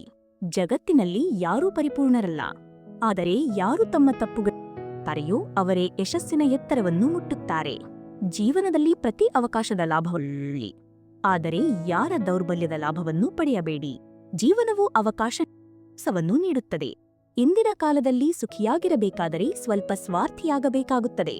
ಇದು ನಾವು ಹೇಳುತ್ತೇವೆ, ಇದು ಈ ಯುಗದ ಸತ್ಯವಾದ ವಾಸ್ತವ. ಯಾರು ನಮ್ಮ ಭಾವನೆಗಳಿಗೆ ಬೆಲೆ ಕೊಡುವುದಿಲ್ಲವೋ ಅವರ ಹಿಂದೆ ಹುಚ್ಚರಾಗುವುದಿಲ್ಲ. ಅದು ಮೂರ್ಖತನ, ಅಹಂಕಾರ ಮತ್ತು ಗರ್ವ ಜೀವನದ ಅತಿ ದೊಡ್ಡ ಶತ್ರುಗಳು. ಏಕೆಂದರೆ ನಿಮ್ಮನ್ನು ಯಾರದ್ದೂ ಆಗಲು ಬಿಡುವುದಿಲ್ಲ ಮತ್ತು ಯಾರೂ ನಿಮ್ಮವರಾಗಲು ಬಯಸುವುದಿಲ್ಲ. ಹಣವು ಕೇವಲ ಜೀವನ ಶೈಲಿಯನ್ನು ಬದಲಾಯಿಸಬಹುದು, ಮನಸ್ಸು, ಉದ್ದೇಶ ಮತ್ತು ಅದೃಷ್ಟವನ್ನು ಬದಲಾಯಿಸಲು ಸಾಧ್ಯವಿಲ್ಲ. ಜೀವನದಲ್ಲಿ ಸುಂದರವಾದ ಜನರು ಬಹಳ ಸಿಗುತ್ತಾರೆ, ಆದರೆ ಯಾರು ಜೀವನವನ್ನು ಸುಂದರಗೊಳಿಸುತ್ತಾರೆಯೋ ಅಂತಹ ಜನರು ಬಹಳ ಕಡಿಮೆ ಸಿಗುತ್ತಾರೆ. ಕೆಲವೊಮ್ಮೆ ನಿಮ್ಮನ್ನೇ ನೀವು ಹೊಗಳಿಕೊಳ್ಳಿ, ಏಕೆಂದರೆ ನಿಮ್ಮ ಬಗ್ಗೆ ಕೆಟ್ಟದ್ದು ಹೇಳು ಸಂಬಂಧಿಕರೇ ಕುಳಿತಿರುತ್ತಾರೆ. ಲೇಖನಿ ಸ್ವಲ್ಪ ಬಾಗಿ ನಡೆಯುವವರೆಗೆ ಮಾತ್ರ ಸ್ಪಷ್ಟವಾಗಿ ಮತ್ತು ಚೆನ್ನಾಗಿ ಬರೆಯಲು ಸಾಧ್ಯ. ನಿಮ್ಮ ದಿಕ್ಕು ಸರಿಯಾಗಿದ್ದರೆ ಚಿಂತೆ ಮಾಡುವ ಅಗತ್ಯವಿಲ್ಲ. ಕೇವಲ ನೀವು ನಿರಂತರವಾಗಿ ನಡೆಯುತ್ತಿರಬೇಕು. ನಿಮ್ಮ ಬಳಿ ಏನಿದೆಯೋ ಅದಕ್ಕೆ ಮೌಲ್ಯ ಕೊಡಿ. ಏಕೆಂದರೆ ನಿಮ್ಮ ಬಳಿ ಇರುವ ವಿಷಯಗಳನ್ನು ನೀವು ನಿರ್ಲಕ್ಷಿಸಿದರೆ ನೀವು ಎಂದೂ ಸಂತೋಷವಾಗಿರಲು ಸಾಧ್ಯ.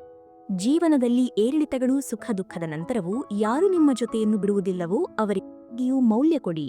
ಮನುಷ್ಯನು ಏನಾಗಲು ಕನಸು ಕಾಣುತ್ತಾನೆಯೋ ಅದೇ ಆಗಬಹುದು. ಏನಾಗುತ್ತಿದ್ದೀರಿ ಎಂಬುದು ಮುಖ್ಯವಲ್ಲ, ಆದರೆ ನೀವು ಏನನ್ನು ಮಾಡುತ್ತಿದ್ದೀರೋ ಅದನ್ನು ಪ್ರಾಮಾಣಿಕ ಮನಸ್ಸಿನಿಂದ ಮಾಡಿ. ನಿಮ್ಮ ಹೃದಯದಲ್ಲಿ ಸಂತೋಷವಿದ್ದರೆ ನೀವು ಎಲ್ಲಿಗೆ ಹೋದರೂ ಸಂತೋಷವಾಗಿರುತ್ತೀರಿ. ಅದೇ ಸಂತೋಷವಿಲ್ಲದಿದ್ದರೆ ನಿಮಗೆ ಎಂದಿಗೂ ನೆಮ್ಮದಿ ಸಿಗುವುದಿಲ್ಲ. ಇತರ ಕೆಟ್ಟತನವನ್ನು ಹುಡುಕುವ ಯಾವುದೇ ಲಾಭವಿಲ್ಲ, ಏಕೆಂದರೆ ನೀವು ಕೆಟ್ಟತನವನ್ನೇ ನೋಡುತ್ತಿದ್ದರೆ ಒಳ್ಳೆಯತನವು ಎಂದಿಗೂ ನಿಮ್ಮದಿಲ್ಲ.